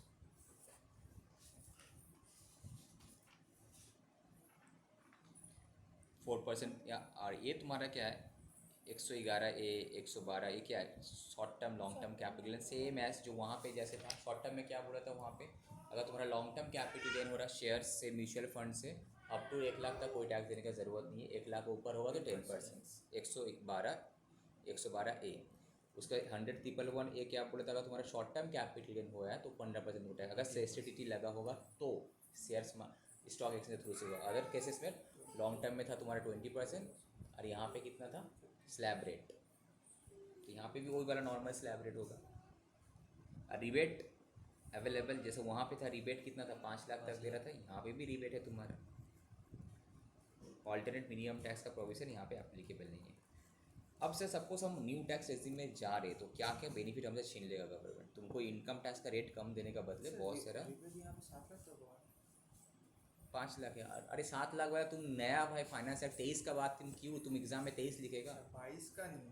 तो क्या है तब से 7 लाख, सबको पता है 7 लाख हो गया। तुम एग्जाम किस में दे रहा है, दिसंबर में दे रहा है ना, तो कब कौन सा एक्ट एप्लीकेबल है, फाइनेंस एक्ट 22 एप्लीकेबल है। तो बस तुम 5 लाख याद रखो ना, 7 लाख करे क्या करेगा तुम, फेल करने के एग्जाम में तो 7 लाख लिख के रात जान लो। बाबू की स्लिप करके गई होगी, देखो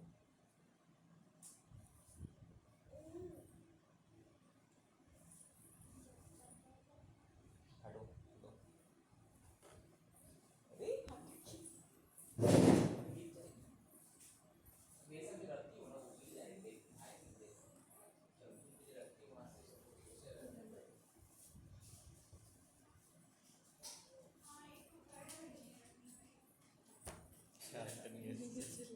अब पॉकेट में घुसा ले।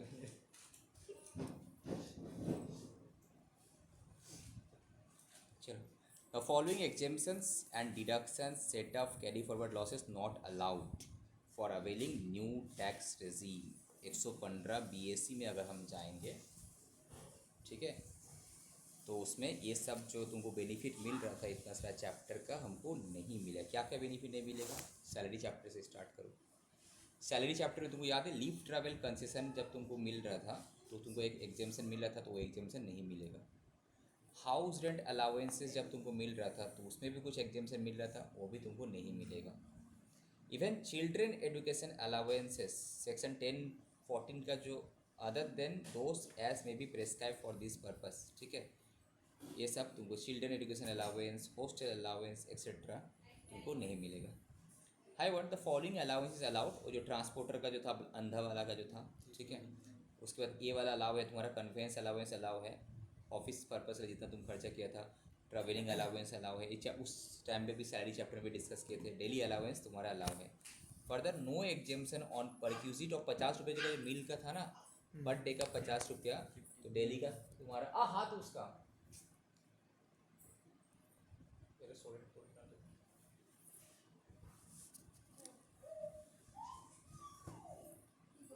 तुम बैक बोलो।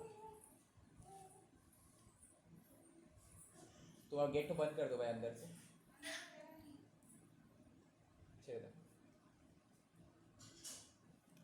Convince allowance इनकट for office purpose, travelling allowance, ठीक है, डेली अलाउंस, ये सब तुमको मिल जाएगा। और तीसरा जो मील का जो 50 रुपये का था तुम्हारा, उस केस में तुमको इस न्यू रेजिम में तुमको नहीं मिलेगा। पर डे का 100 रुपया था ना, 100 रुपया इंटू महीने में अगर 25 दिन होता है तो 25 रुपया। तो मैक्सिमम तुम्हारा जैसे हम लोग क्लेम करते हैं 25 रुपया का, 50 + 2, ऑब्वियसली 3 बेला तो नहीं खाएगा ऑफिस में, 2 बेला ही खाएगा, तो 100 इंटू 25 दिन, तो 25 रुपया का तुमको एग्जाम्पशन। ये क्या, into number of working days, तुम जितना दिन ऑफिस में जाओगे, अगर एब्सेंट हुआ तो उसका नहीं मिलता है। सपोज तुम एक महीने में तुम 20 दिन ही गया, तो इंटू 20, जो दिन नहीं गया उसका तो बेनिफिट नहीं मिलेगा ना। इंटू होता है नंबर ऑफ वर्किंग डेज एक महीने में, तो महीने में मैक्सिमम 25 रुपये मिल सकता है मैक्सिमम। तो मैक्सिमम 25 रुपये, जैसे कि हम लोग लेते हैं यहाँ पे 100 कार्ड में पैसे बढ़ाते हैं, इनकम टैक्स में बेनिफिट मिलता है हम लोग को, ठीक है। 25 रुपया का सपोज तुम 30% टैक्स ब्रैकेट में, 30% द्वारा बच गया, साढ़े कितना 2500 का 30% मतलब हो गया 750 रुपये, ठीक है। तो ये बेनिफिट भी तुमको नहीं मिलेगा। चिल्ड्रन एजुकेशन नहीं मिलेगा, और 100 करके मिल रहा था मैक्सिमम 2 चिल्ड्रन का। हॉस्टल 300 वाला नहीं मिलेगा, प्लस मील वाला भी नहीं मिलेगा, बट कन्वेंस ट्रैवलिंग डेली वाला मिल जाएगा, ओके।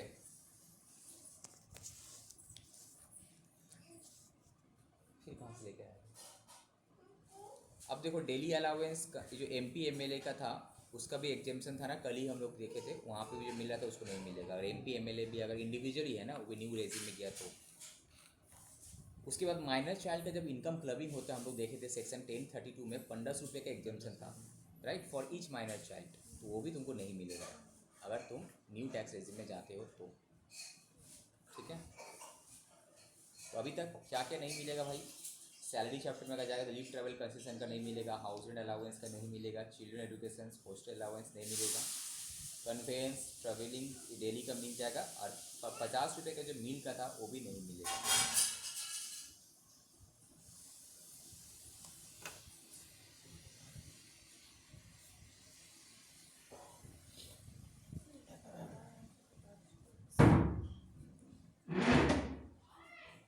क्या हुआ? कुछ नहीं हुआ।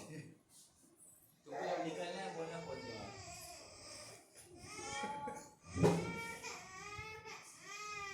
क्या हुआ? और क्या बेनिफिट नहीं मिले? सेक्शन 10AA जो देखे थे, ये जो भी कर रहे हैं हम इंडिविजुअल एंड HUF के लिए कर रहे हैं। फिर अगेन बता रहे, वो जो तुम देखा था कंपनी का, वो सिर्फ 115 बी एंड BAA वाला था, वो न्यू टैक्स रेजिम नहीं था कंपनी के लिए। न्यू टैक्स रेजिम ओनली तुम्हारा इंडिविजुअल एंड HUF के लिए है, ये बेनिफिट नहीं मिलेगा। उसके बाद जो प्रोफेशनल टैक्स का जो डिडक्शंस मिलता है ना सैलरी में, जितना तुम P टैक्स देता है तो डिडक्शन मिल जाता है, वो डिडक्शन में तुमको नहीं मिलेगा।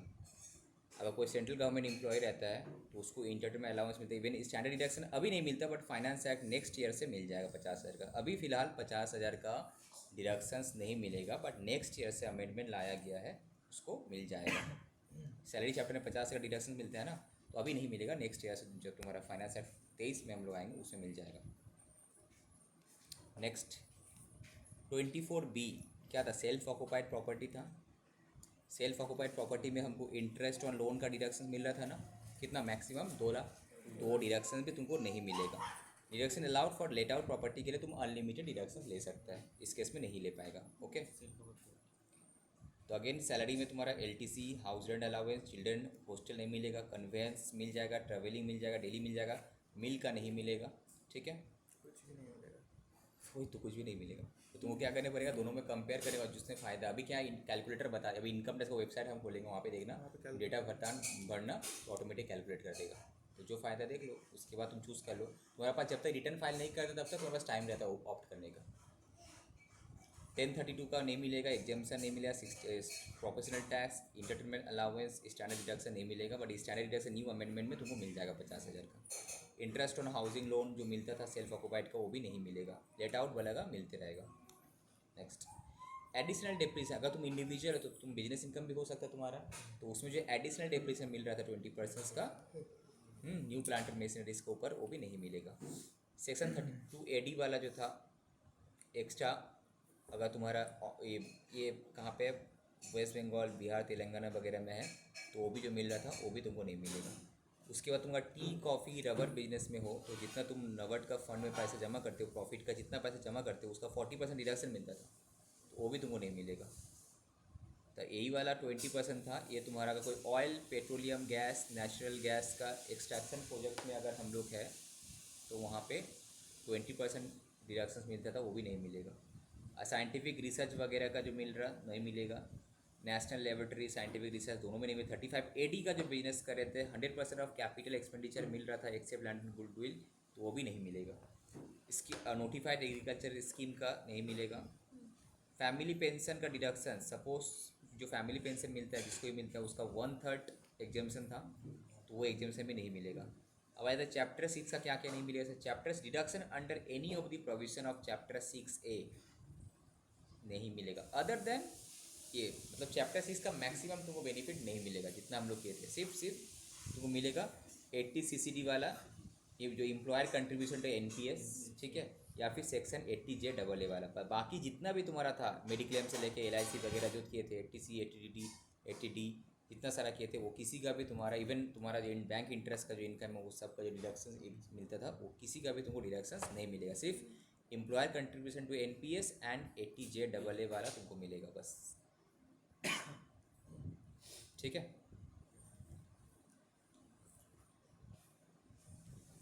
आशीष केशव, यहाँ तक समझने में कोई डाउट है रूम की? आशीष कुमार, हाँ सर। कोई डाउट है यहाँ तक?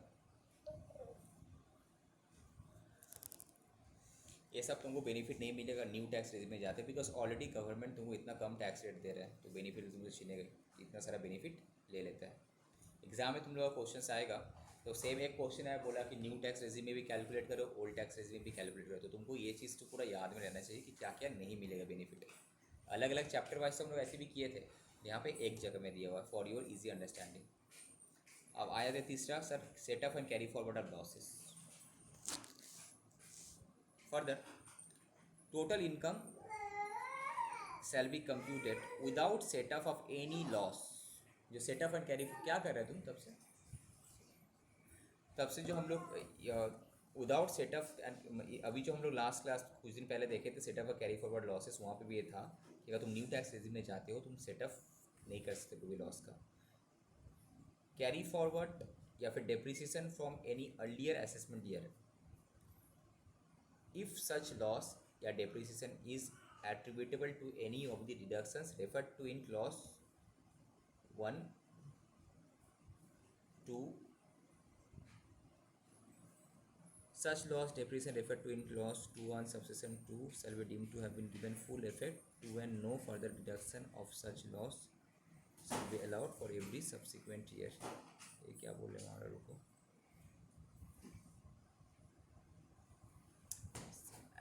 हाउस प्रॉपर्टी का सेटअप नहीं हो, सेटअप ऑफ लॉस नहीं होगा under the head income from house property with any other head of income. माने हाउस प्रॉपर्टी का जो लॉस हम लोग कर पा रहे दूसरे हेड के साथ 2 लाख को छोड़कर, मैक्सिमम 2 लाख, नॉट 2 लाख को छोड़कर मैक्सिमम 2 लाख रुपये तक हम लोग दूसरे हेड के साथ एडजस्ट कर पा रहे थे, वो तुमको नहीं देगा यहाँ पर। हाउस प्रॉपर्टी का सेटअप पॉसिबल, सेटअप करना अपने हेड के साथ करो, दूसरा हेड के साथ सेटअप नहीं कर सकते तुम, ठीक है, दूसरा हेड के साथ नहीं कर सकते हम लोग यहाँ पे। उसके बाद सेटअप ऑफ, मतलब हम बार बार ये लाइन को रीड करेंगे फिर इसको रीड करेंगे, ए हो गया बी हो गया, ठीक है।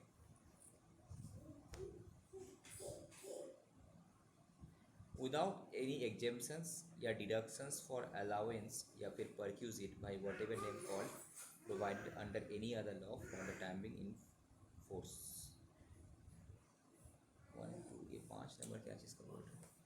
The option shall be exercise for every previous year, जो आशीष का क्वेश्चन था, ये जो ऑप्शन है न्यू टैक्स में जाएगा या ओल्ड टैक्स में जाएगा।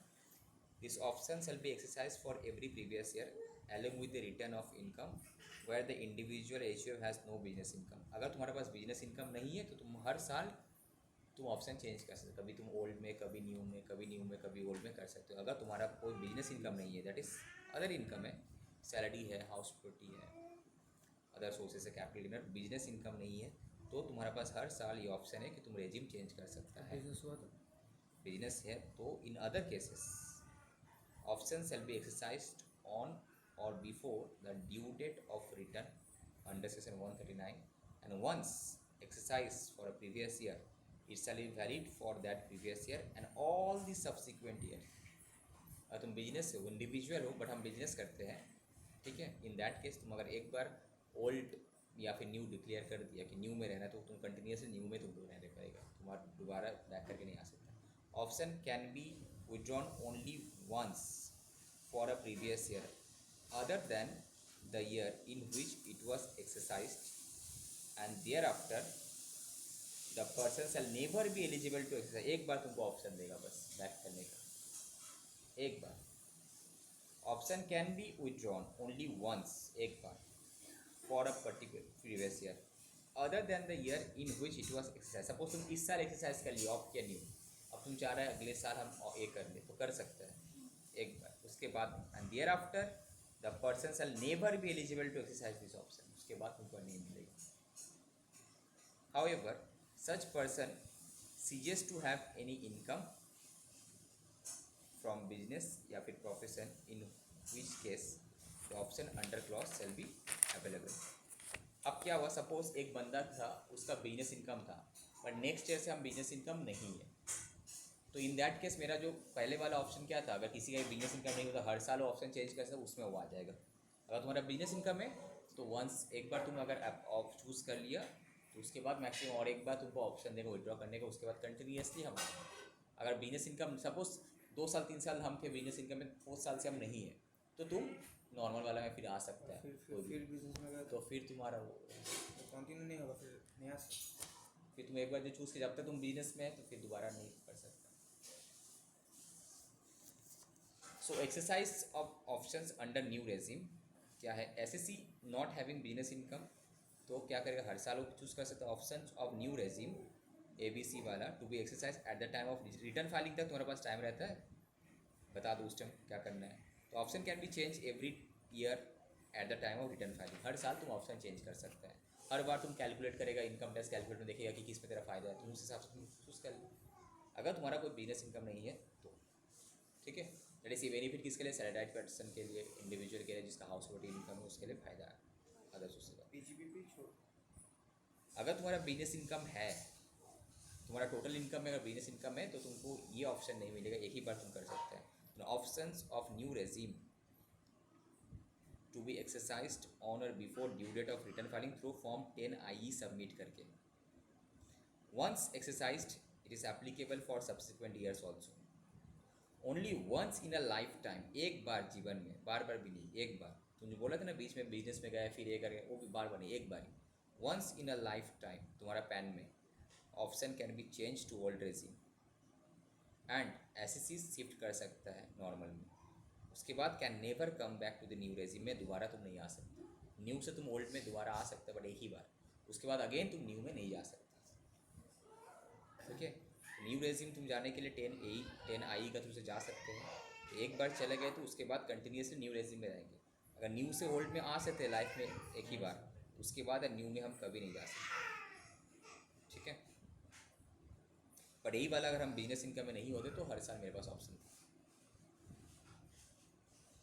If prescribe condition not fulfilled then for the year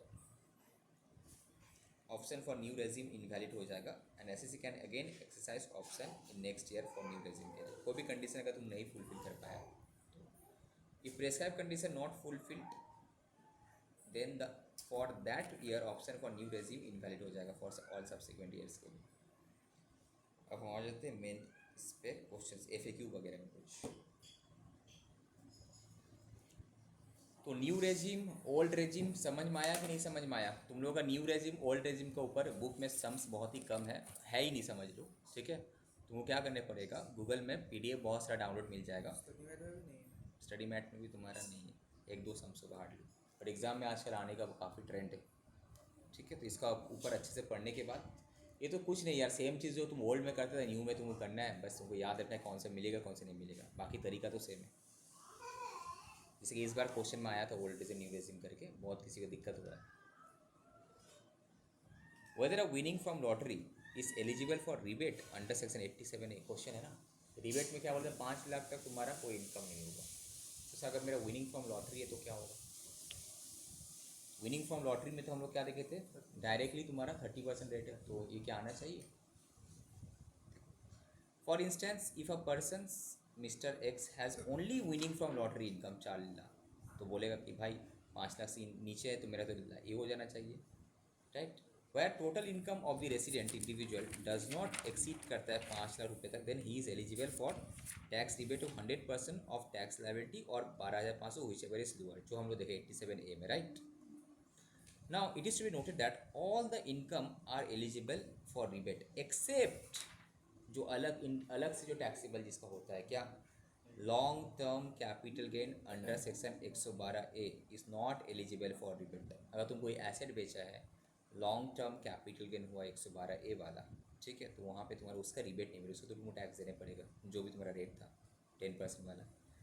Now with respect to winning from lotteries is eligible for calculations and therefore you should be followed this for exam purpose। क्या बोल रहे हैं? With respect to winning from lotteries it is eligible for the calculations and therefore you should be followed this for exam purpose। tax at the rate 30% of 4 lakh less, अच्छा rebate 12,500 इतना लगेगा tax, मतलब तुमको पहले टैक्स लायबिलिटी कैलकुलेट होगा कितना, that is 11 lakh 4 direct 30% करके, तो फिर रिबेट जो मिलेगा था 12,500 वो रिबेट तुमको सब मिलेगा, पूरा एग्जाम नहीं होगा तुम्हारा, ये बता रहे। सेम तुम्हारा लॉन्ग टर्म कैपिटल गेन में भी वही होगा, सिंस तुम्हारा इनकम है तो रिबेट तुमको मिल जाएगा 12,500 कहाँ से? वो जो रिबेट 5 लाख से कम है बोल के,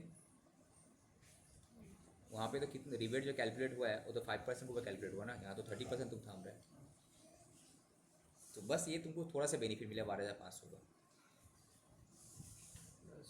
बोला person is born on 1 April, when does he attain the age of 60 years. अब ये क्या क्वेश्चन है? तो यहाँ पे क्वेश्चन है कि जब हम लोग जो एज देखते हैं कौन सा दिन का एज देखेंगे, रिलेवेंट है, हम लोग हमेशा एज देखते हैं कि कौन से ईयर में तुम्हें, तो हम लोग we know that when the year start on 1 January then we say it ends on 31 December, and if a person born on 1 April then the year is completed on 31 March, तभी जाके 1 साल होगा। So therefore in this case he attains the age of 60 year on 31 मार्च 2023 को। therefore previous year 22-23 में he will be eligible for basic exemption 3 lakh because वो एक senior citizen है। तो हम लोग एज हमेशा एज ऑन डेट देखते हैं। अब तुम रिटर्न फाइल कर रहा 22-23 का, तो 22-23 में अगर तुम 60 साल अचीव कर लिया है तो तुम सीनियर सिटीजन हो जाएगा। 60 साल नहीं हुआ एक कोई भी दिन, एनी टाइम एनी डे 22-23 का। वो तो 1 अप्रैल में ना, यहाँ 31 मार्च एक दिन का गया। वो 1 अप्रैल में पैदा हुआ है और 31 मार्च को एक साल तो कब होगा? 31 मार्च को ही होगा ना।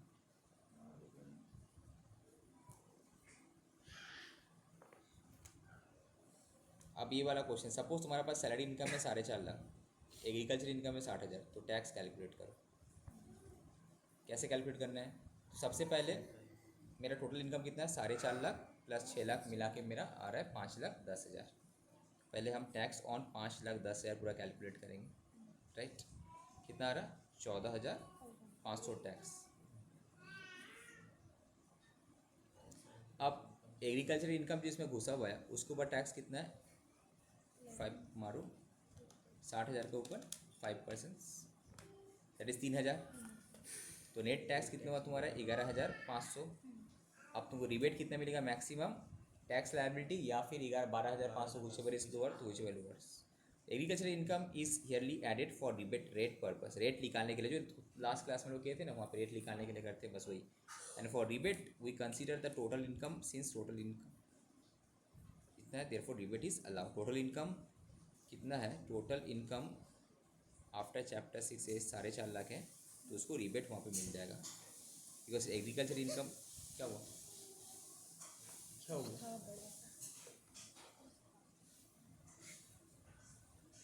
ये तो एग्जेम्प्ट इनकम है। इसलिए इसको रिबेट मिल रहा है।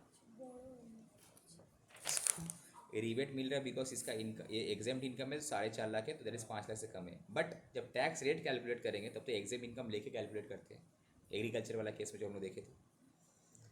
अब सपोज सैलरी इनकम तुम्हारा जस्ट 5 लाख एक है, तो क्या होगा, कुछ और इनकम नहीं है, तो 5 लाख एक है तो क्या हुआ उसका, तो 5 लाख तक रिबेट मिलेगा बोला था। 1 रुपया के ऊपर नहीं। ठीक है, यहाँ राउंडिंग ऑफ करना है तुमको। It is worth noting that here income exceed करता है 5 lakh, so rebate can not be allowed. 1 रुपये से ज़्यादा हो गया, even though we sell round it off to the nearest multiply ₹10, तो राउंड ऑफ करने से भी तो तुम्हारा 5 लाख तो 5 लाख ही होगा तुम्हारा। ठीक है, तो यहाँ पे तुमको रिबेट नहीं मिलेगा 1 रुपये करे।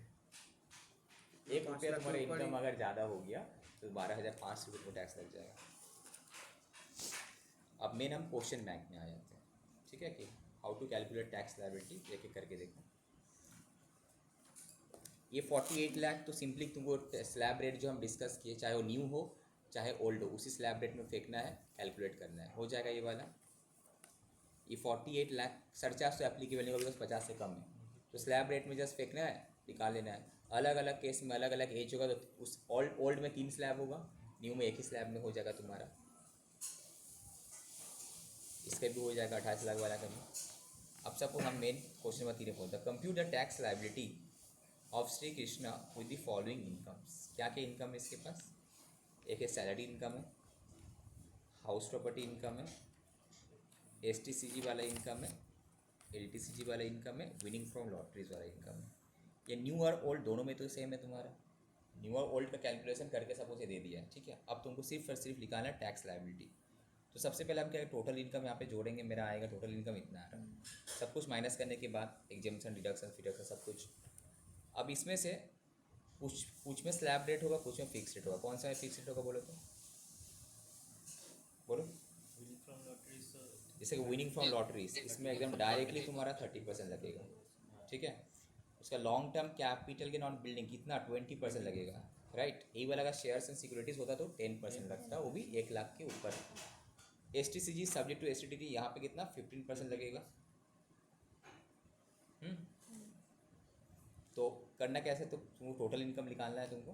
ठीक है, तो यहाँ से तो सब्जेक्ट टू बेसिक एग्जाम से लिमिट था, बट बेसिक एग्जाम से लिमिट तो मेरा यहीं पे माइनस हो गया 2.5 लाख, राइट। तो और यहाँ पे क्या माइनस करेंगे, तो यहाँ पे तुम क्या करोगी, तो टोटल इनकम में से जो तुमको अलग से करना है वो तो करोगी, उसके बाद जो बाकी तुम्हारा बैलेंस इनकम रहा उसमें से माइनस करना 2.5 लाख करके फिर तुम स्लैब रेट में निकालना है। तो उसका सोल्यूशन देखो इस तरह से दिखाते हैं। ऐसा ही करके आया ना एग्जाम में।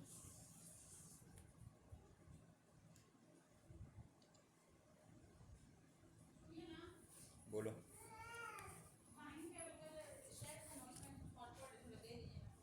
इसमें नीचे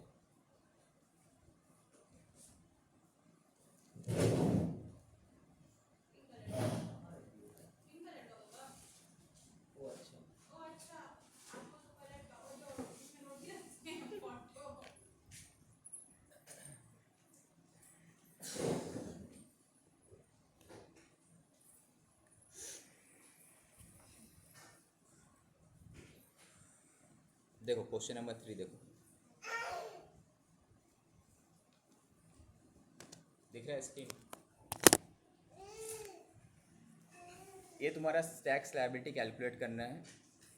ठीक है, ढंग अच्छे से देखना है। हाँ, यहीं पे दिक्कत हो सैलरी पहले हम 5 हेड्स ऑफ इनकम में पहले ब्रेक करके लिखेंगे। सैलरी में आ रहा है, ये हाउस प्रॉपर्टी में आ रहा है। ठीक है, ये कैपिटल गेन का था, शॉर्ट टर्म लॉन्ग टर्म या अदर्स, बस यही था। हम पाँचों हेड में ब्रेकअप कर लिए।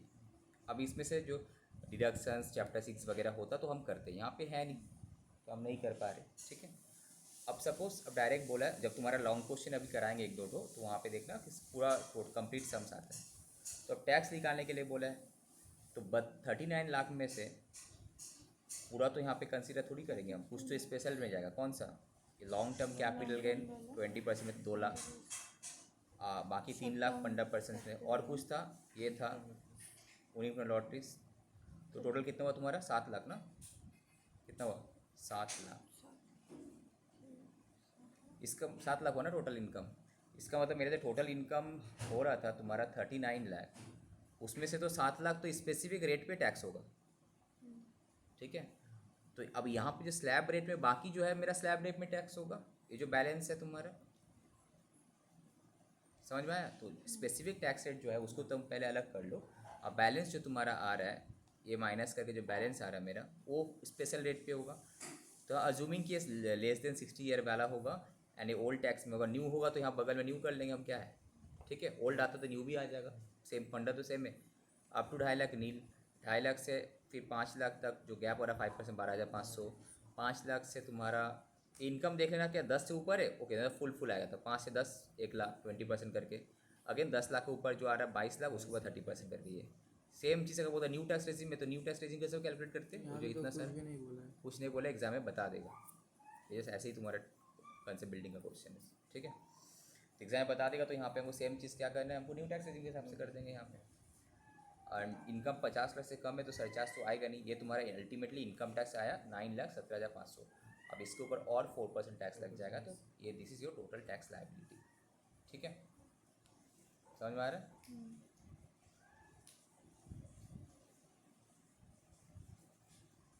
ये अलग कर लिया हम पहले। अब बैलेंस इनकम में से 7 लाख को हटा के 32 लाख के ऊपर हम स्लैब रेट फेंकेंगे। सेम चीज़ अगर तुम न्यू में करने बोलते हो तो न्यू के हिसाब से अभी स्लैब बताए उस स्लैब रेट में फेंकना तो हो जाता, ठीक है। तुमको प्रैक्टिस, तुमको बगल में यहाँ पे क्या करना है, न्यू का भी करना है, ओके। न्यू टैक्स रेजिम, तब जाके याद होगा। टोटल इनकम निकाल के क्या फ़ायदा हुआ? टोटल इनकम निकाल के फ़ायदा ये हुआ कि तुमको पता चला कि भाई टोटल इनकम में से 7 लाख जो है स्पेसिफिक है। बाद तक तुम्हारा जो बैलेंस है बेसिकली क्या है, ये 20 और ये 12 32 नहीं करेगा टोटल इनकम तो मार्क्स नहीं देगा। चलो क्वेश्चन नंबर 4 में आ जाओ। বুঝতে পেরেছো?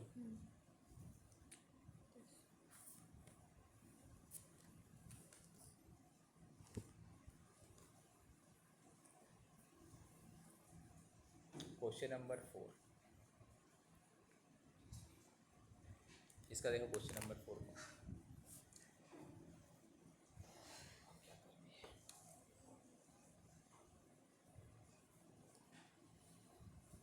अच्छा तुम लोग बंद कर दिया इसको। तुम लोग पंखा भी लगाओ वहाँ पे नहीं साला। अगर खुलेगा भी संडे का तो हम 12 बजे क्लास लेंगे ही नहीं है घर नहीं में। सर, और नहीं होगा। 12 बजे से 2 बजे बहुत धूप होता है। बहुत धूप होता है इसलिए हम मना करते हैं 10 8 बजे से देगा 10 तो। और 10 से 12। हम उसको बोला कि 10 से 12 करने के लिए। ओके क्वेश्चन नंबर 4 रीड करो।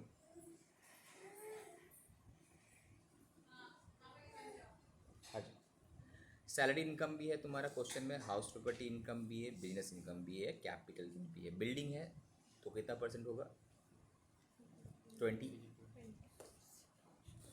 अगर ये वाला तुम्हारा 112 ए वाला होता, शेयर्स वाला ये वाला, तो कितना होता, 10% होता। ये तो अदर वाला लॉन्ग टर्म है। शॉर्ट टर्म कैपिटल कौन सा अदर है, तो स्लैब रेट में जाएगा, राइट। 100 ए नहीं है, ये 112 है जस्ट। ये वाला जो शॉर्ट टर्म है इसमें 15% रेट में जाएगा, 111 ए, ठीक है। क्या हुआ? अब other sources interest income, winning from lotteries कितना में, 30% वाले में जाएगा, ठीक है। अब आ जाओ इसका कैलकुलेशन कैसे करेंगे।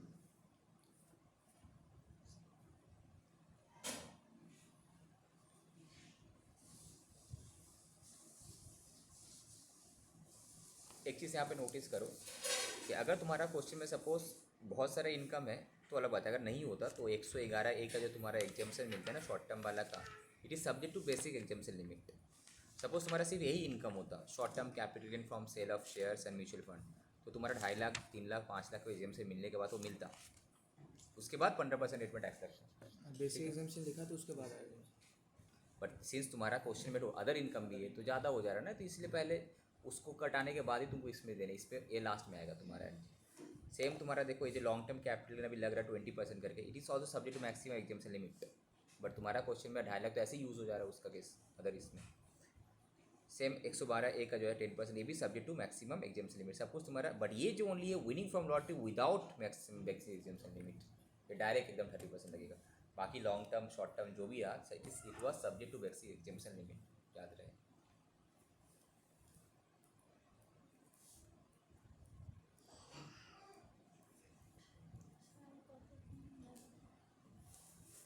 চলে যাও, গরম লাগে কতক্ষণ না গরম আমার। লাগে। এদের সিলেবাস কমপ্লিট 10টা অবধি হবে, তুমি চলে যাও রেকর্ডিং দেখে নিও। क्वेश्चन नंबर 4, फोटो देखी नहीं। क्वेश्चन नंबर 4 का देखो, टोटल इनकम जो आया था वो ऐड करके, ऊपर में तो ऐड किया हुआ ही था टोटल इनकम, तो उसमें से अलग क्या क्या करेगा यहाँ पे। एक तो जो लॉन्ग टर्म कैपिटल गेन था उसमें 20% करके लगेगा, शॉर्ट टर्म जो एसिड वाला था उसमें 15%, विनिंग में डायरेक्ट 30% लगेगा, राइट। ये तुम्हारा टैक्स आ गया। अब जो बाकी जो इनकम आया, जो ऊपर में तुमको जोड़ने पड़ेगा, बाकी क्या क्या इनकम था, बैलेंस बचा था, दैट इज़ मेरा 38 लाख आ रहा था, ठीक है, 38 ही आएगा जो जोड़ो वहाँ पे। उसमें से तुम्हारा वही सेम, ये जो स्लैब रेट में फेंक देंगे हम लोग यहाँ पे। इवन एक तो लॉन्ग टर्म तुम्हारा कौन सा वाला था तुम्हारा विनिंग, कौन सा वाला स्लैब रेट में आ रहा था, ये STCG वाला जो तुम्हारा विदाउट इंडेक्सेशन जो था वो स्लैब रेट में आ रहा था ना। ये कौन सा क्वेश्चन था ये वाला।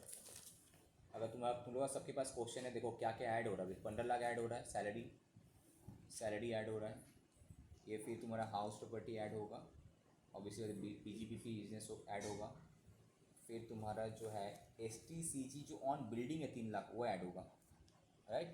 स्लैब रेट याद है वहाँ पे, सिर्फ एंड सिर्फ तुम्हारा शेयर से म्यूचुअल फंड वाला होता तो वहाँ पे तुम्हारा 15% बारह, अदरवाइज स्लैब रेट में आएगा तुम्हारा। और कौन सा बचा, इंटरेस्ट इनकम है, ये भी तुम्हारा यहाँ पे आएगा। बाकी जो तुम्हारा है विनिंग फ्रॉम लॉटरीज अलग से करना है, long term capital in building वाला अलग से करना है 20%, एंड STCG लिस्टेड वाला में अलग से करना 15%। बट STCG नॉर्मल वाला जो होता है जिसमें तुम्हारा शेयर से म्यूचुअल फंड नहीं है, उस केस में तुम्हारा स्लैब रेट में आएगा, ठीक है। तो उस तरह से कैलकुलेट किया। अब जो तुम्हारा टैक्स लायबिलिटी आया उसके ऊपर 4%, ठीक है। तुम चले जाओ रिकॉर्डिंग। अब क्वेश्चन नंबर 5,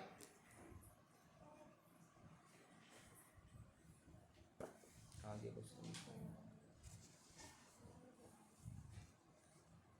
तुम लोग को समझ में आ रहा है ऑनलाइन? किसी को डाउट है ऐसे बोलना। Compute the tax liability of mister x. अगर बोल रहा उसका बिजनेस इनकम है 1 लाख रुपया और LTCG ऑन बिल्डिंग है 15 लाख रुपया, तो बताओ business in LTCG on building जो है लॉन्ग टर्म कैपिटल गेन वो तो 20% करके, but again subject to basic exemption limit.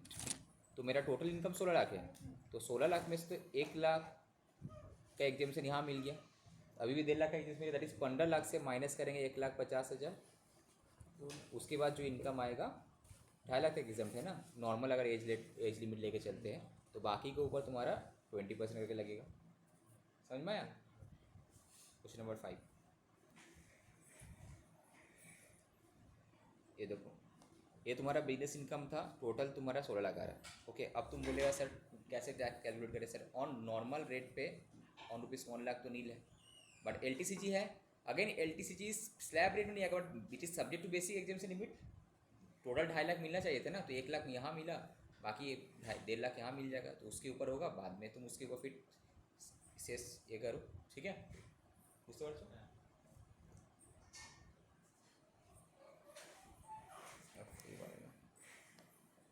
क्या क्वेश्चन नंबर 6 वाला था।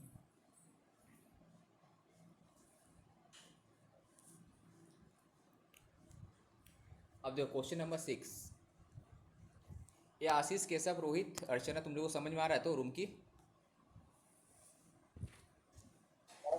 ठीक है। ऐसा समझ में नहीं आएगा, क्या बोल रहे हो? तो ऐसा लगता है समझ में नहीं आएगा। हाँ वही तो, तुम लोग साइलेंट है ना इसीलिए। Compute the tax liability of mister x from the following information. बोला LTCG लगा ऑन बिल्डिंग, तो इस केस में क्या होगा, डायरेक्ट तुम्हारा 2.5 लाख रुपये का एग्जाम्शन मिल जाएगा पूरा, स्लैब रेट तो नहीं होगा बट एग्जाम्शन यहीं पे होगा, it is subject to basic exemption limit into 20%, फिर उसके ऊपर 4% सेस लगेगा, ठीक है। यहाँ पे क्या बोला, विनिंग फ्रॉम लॉटरीज, तो ये तो डायरेक्ट लगेगा तुम्हारा इनटू 30% प्लस 4% सर ये cess health and education cess. तो 5 वाला में LTCG ऑन बिल्डिंग के ऊपर 1,50,000 की लेस हुआ, बिकॉज टोटल 2.5 लाख होता है ना, तो 1 लाख तो तुमको बिजनेस इनकम में एग्जाम से ले लिया तुम, बाकी 1,50,000 हुआ ना, इसलिए तो पहले तो तुम नॉर्मल स्लैब रेट में तुम खिलाएगा ना, उसके बाद तो स्पेशल रेट में जाएगा। इस केस में क्वेश्चन नंबर 8 में देखो, बिजनेस इनकम भी है, LTCG बिल्डिंग है, तो इसमें रेट क्या होता है 20% against subject to basic exemption limit, but तुम नहीं लेगा बिकॉज तुम तो यहीं पे ले लेगा, राइट। डिडक्शन चैप्टर से इसका मिला तो क्या होगा, पहले 2 लाख 25 लाख माइनस 2 लाख करके टैक्सेबल इनकम आएगा कितना, माइनस करने से तुम्हारा 23 लाख आएगा। 23 लाख में से जो तुम्हारा 5 लाख है इसमें 20% करके लगेगा, और बैलेंस में तुम्हारा स्लैब रेट, ठीक है। तो क्वेश्चन नंबर 8 दे आगे, ये तो 8 दिए भी नहीं, ऐसे तुम समझ में आ गया, छोड़ो।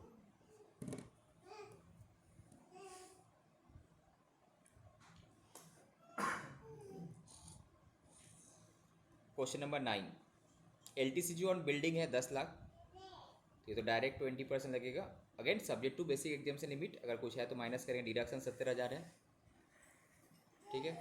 तो यहाँ पे LTCG से तो मेरा डिडक्शन 70,000 जो है ये तो कमेगा, तो LTCG से डिडक्शन 80C 70,000 मेरा कमेगा ना, 9 तो कमेगा ना ये, 9 वाला भी नहीं दिया। एक मिनट, 9 मिले भी नहीं देना, एक मिनट। अगर मैं चैप्टर से इसका डिडक्शंस है तो टोटल इनकम में से मेरा कम हो गई, हाँ टोटल इनकम में से, बट उस पर स्पेसिफिक रेट पे देगा, it is subject to basic exemption limit, it is subject to basic exemption limit. तो इस केस में क्या होना चाहिए, इस केस में तुम्हारा लॉन्ग टर्म कैपिटल के ना ये डायरेक्ट 20% रेट पे against subject to basic exam, मेरा माइनस होगा तुम्हारा 2.5 लाख, इसका बेनिफिट तुमको नहीं मिलेगा, इसका नो बेनिफिट, सिर्फ तुम्हारा टोटल इनकम कम होगा, बट इसका तुम्हारा टैक्स रेट में तुम्हारा बेनिफिट नहीं होगा, बिकॉज लॉन्ग टर्म कैपिटल क्या है, it is subject to basic exemption limit बोला है सिर्फ, बस और नहीं।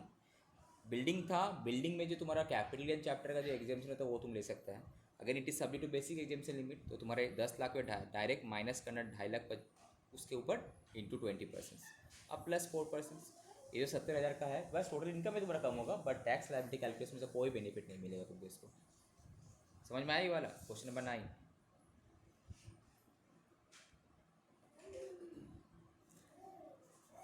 क्वेश्चन नंबर 10 कितना सारा है, अच्छा, इसको करने के बाद तुम लोग अपना मैथ में देखना, या फिर अब जो है तुम RTP MTP वगैरह सॉल्व कर सकता है, अब अटकने नहीं चाहिए, अब तो सॉल्व कर सकते हैं ना आशीष, पर एक बार करके देखेंगे, ठीक है, या तो हम खुद ही करवा देंगे, तो तुम लोग सिलेबस कंप्लीट होने का RTP जो है विवेक सोनी का मैथ का, या फिर तुम लोग इंस्टीट्यूट का मैथ का RTP या 1-2 क्वेश्चन पेपर हम इनकम स्पेशली इनकम टैक्स का हम करवाएंगे, ठीक है। From the following particulars you are required to work out the tax payable, pension है कितना लिखे हैं रे यार, 75,000, ठीक है, सैलरी इनकम में जाएगा मेरा, बेसिकली इसका एज कितना 70 है, तो कितना मिलेगा 5 लाख, तो इसका 5 लाख तक का एग्जाम्शन है, तो इसका बेसिक एग्जाम्शन लिमिट 3 लाख होगा ना, 80, सॉरी 80 नहीं हुआ ना, हाँ तो 3 लाख होगा, राइट 3 लाख होगा, 80 तो नहीं हुआ, 70 है, 60 से 70 है, 60 से 80 से नीचे। अब income from house property net करके दिया है 6 लाख 20, ठीक है, अदर सोर्सेज ठीक है, डिवेंचर हॉर्स रेस जो है तुम्हारे डायरेक्ट 30% होगा, ये कैपिटल के ने ट्रांसफ़र ऑफ लैंड है, ये भी तुम्हारा डायरेक्ट कितना, डायरेक्ट मतलब subject to maximum exemption limit 20% में,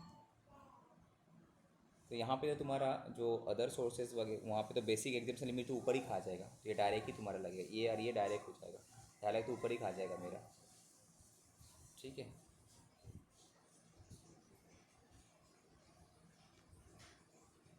यहाँ पे जो सैलरी से स्टैंडर्ड डिडक्शन तो मिलेगा, ये वाला अगर तुम्हारा न्यू टैक्स रेजिम का सम्स होगा तो तुमको नहीं मिलेगा इस साल के लिए, 22 एग्ज़ाम के लिए, next year exam say that is 23 वाला से वहाँ पे मिल जाएगा, अमेंडमेंट आ चुका है।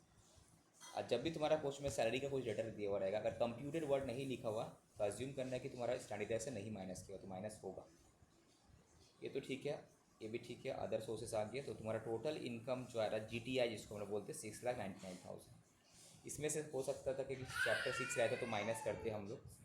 अब हम लोग देखेंगे सर स्पेशल रेट में क्या क्या आएगा, ये horse race, sorry house racing क्या बोला, हॉर्स रेस होगा ना, हॉर्स रेस तुम्हारा कितना 30% वाले में आएगा, और कौन सा था लॉन्ग टर्म वाला 20% वाला, तो इसको हम अलग कर दिए पहले। ओके, तो ये दोनों को जोड़ के इससे माइनस कर दो, 6,99,000 से इन दोनों को माइनस करने से बाकी बचा 6,664। उसके ऊपर normal slab rate up to 3 lakh nil, 2 lakh से 5 लाख तक 10,000 5% करके, again above up to 3 lakh.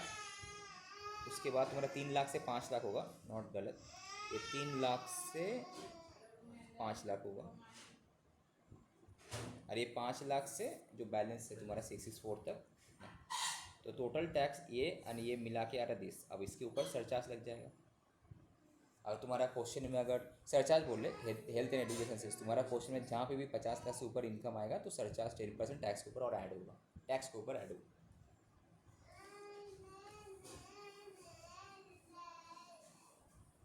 अब क्या है, क्वेश्चन नंबर 9 भी तो यहाँ पे था। ये जो क्वेश्चन नंबर 9 जो हम बता रहे थे, इसका भी है सोल्यूशन यहाँ पे। जो लॉन्ग टर्म कैपिटल गेन आया तो डिडक्शन यहाँ पे मिलेगा ही नहीं तुम्हारा, डिडक्शन तुम्हारा मिलेगा नहीं, बिकॉज वो डिडक्शन तुम्हारा लॉन्ग टर्म कैपिटल से मिलता नहीं कभी। लॉन्ग टर्म कैपिटल गेन से ओनली जो एग्जाम्पशन है long term capital gain chapter का सेक्शन 54 से लेकर 54 GA तक, वहाँ तक मिलता है। सिर्फ बेसिक एग्जाम्पशन लिमिट यहाँ पे मिलेगा। और इस केस में मिल गया था बिकॉज इस केस में तुम्हारा ये इनकम था बोलकर। अब आ जाओ तुम इसमें,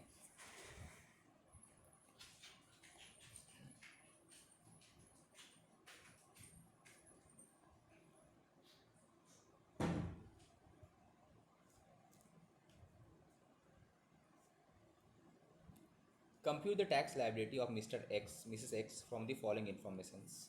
क्या बोला, शॉर्ट टर्म कैपिटल गेन हुआ है ऑन सेल ऑफ शेयर्स।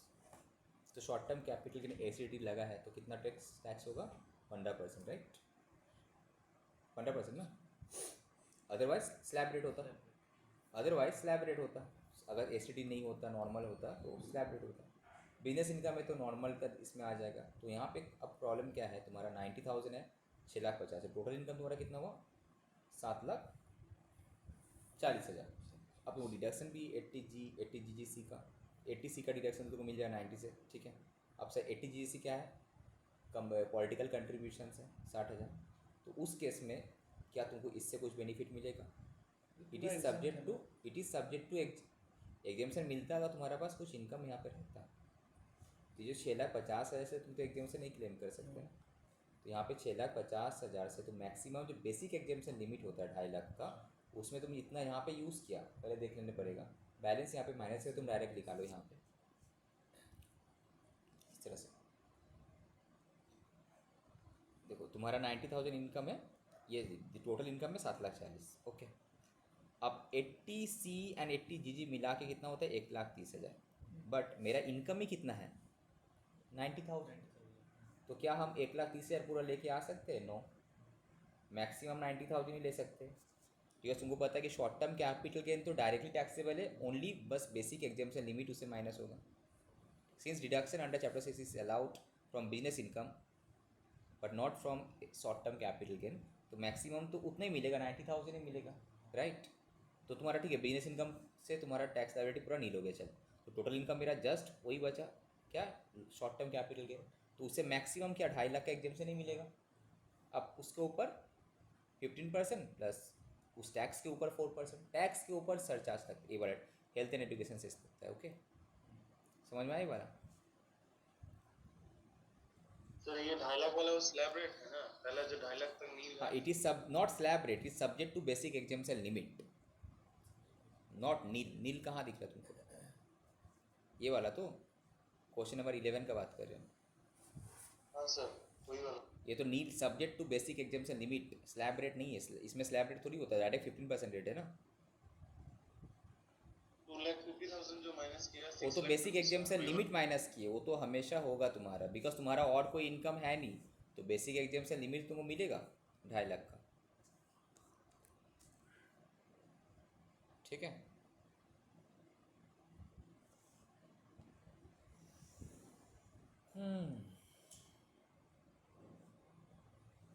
अच्छा, इसमें तो और कुछ लग नहीं रहा है, मतलब बेसिकली कॉन्सेप्ट जितना था तो उसी क्या बोल रहे हो?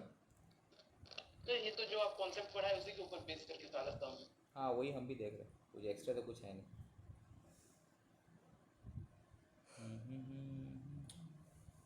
अब तुम लोग एक काम करना,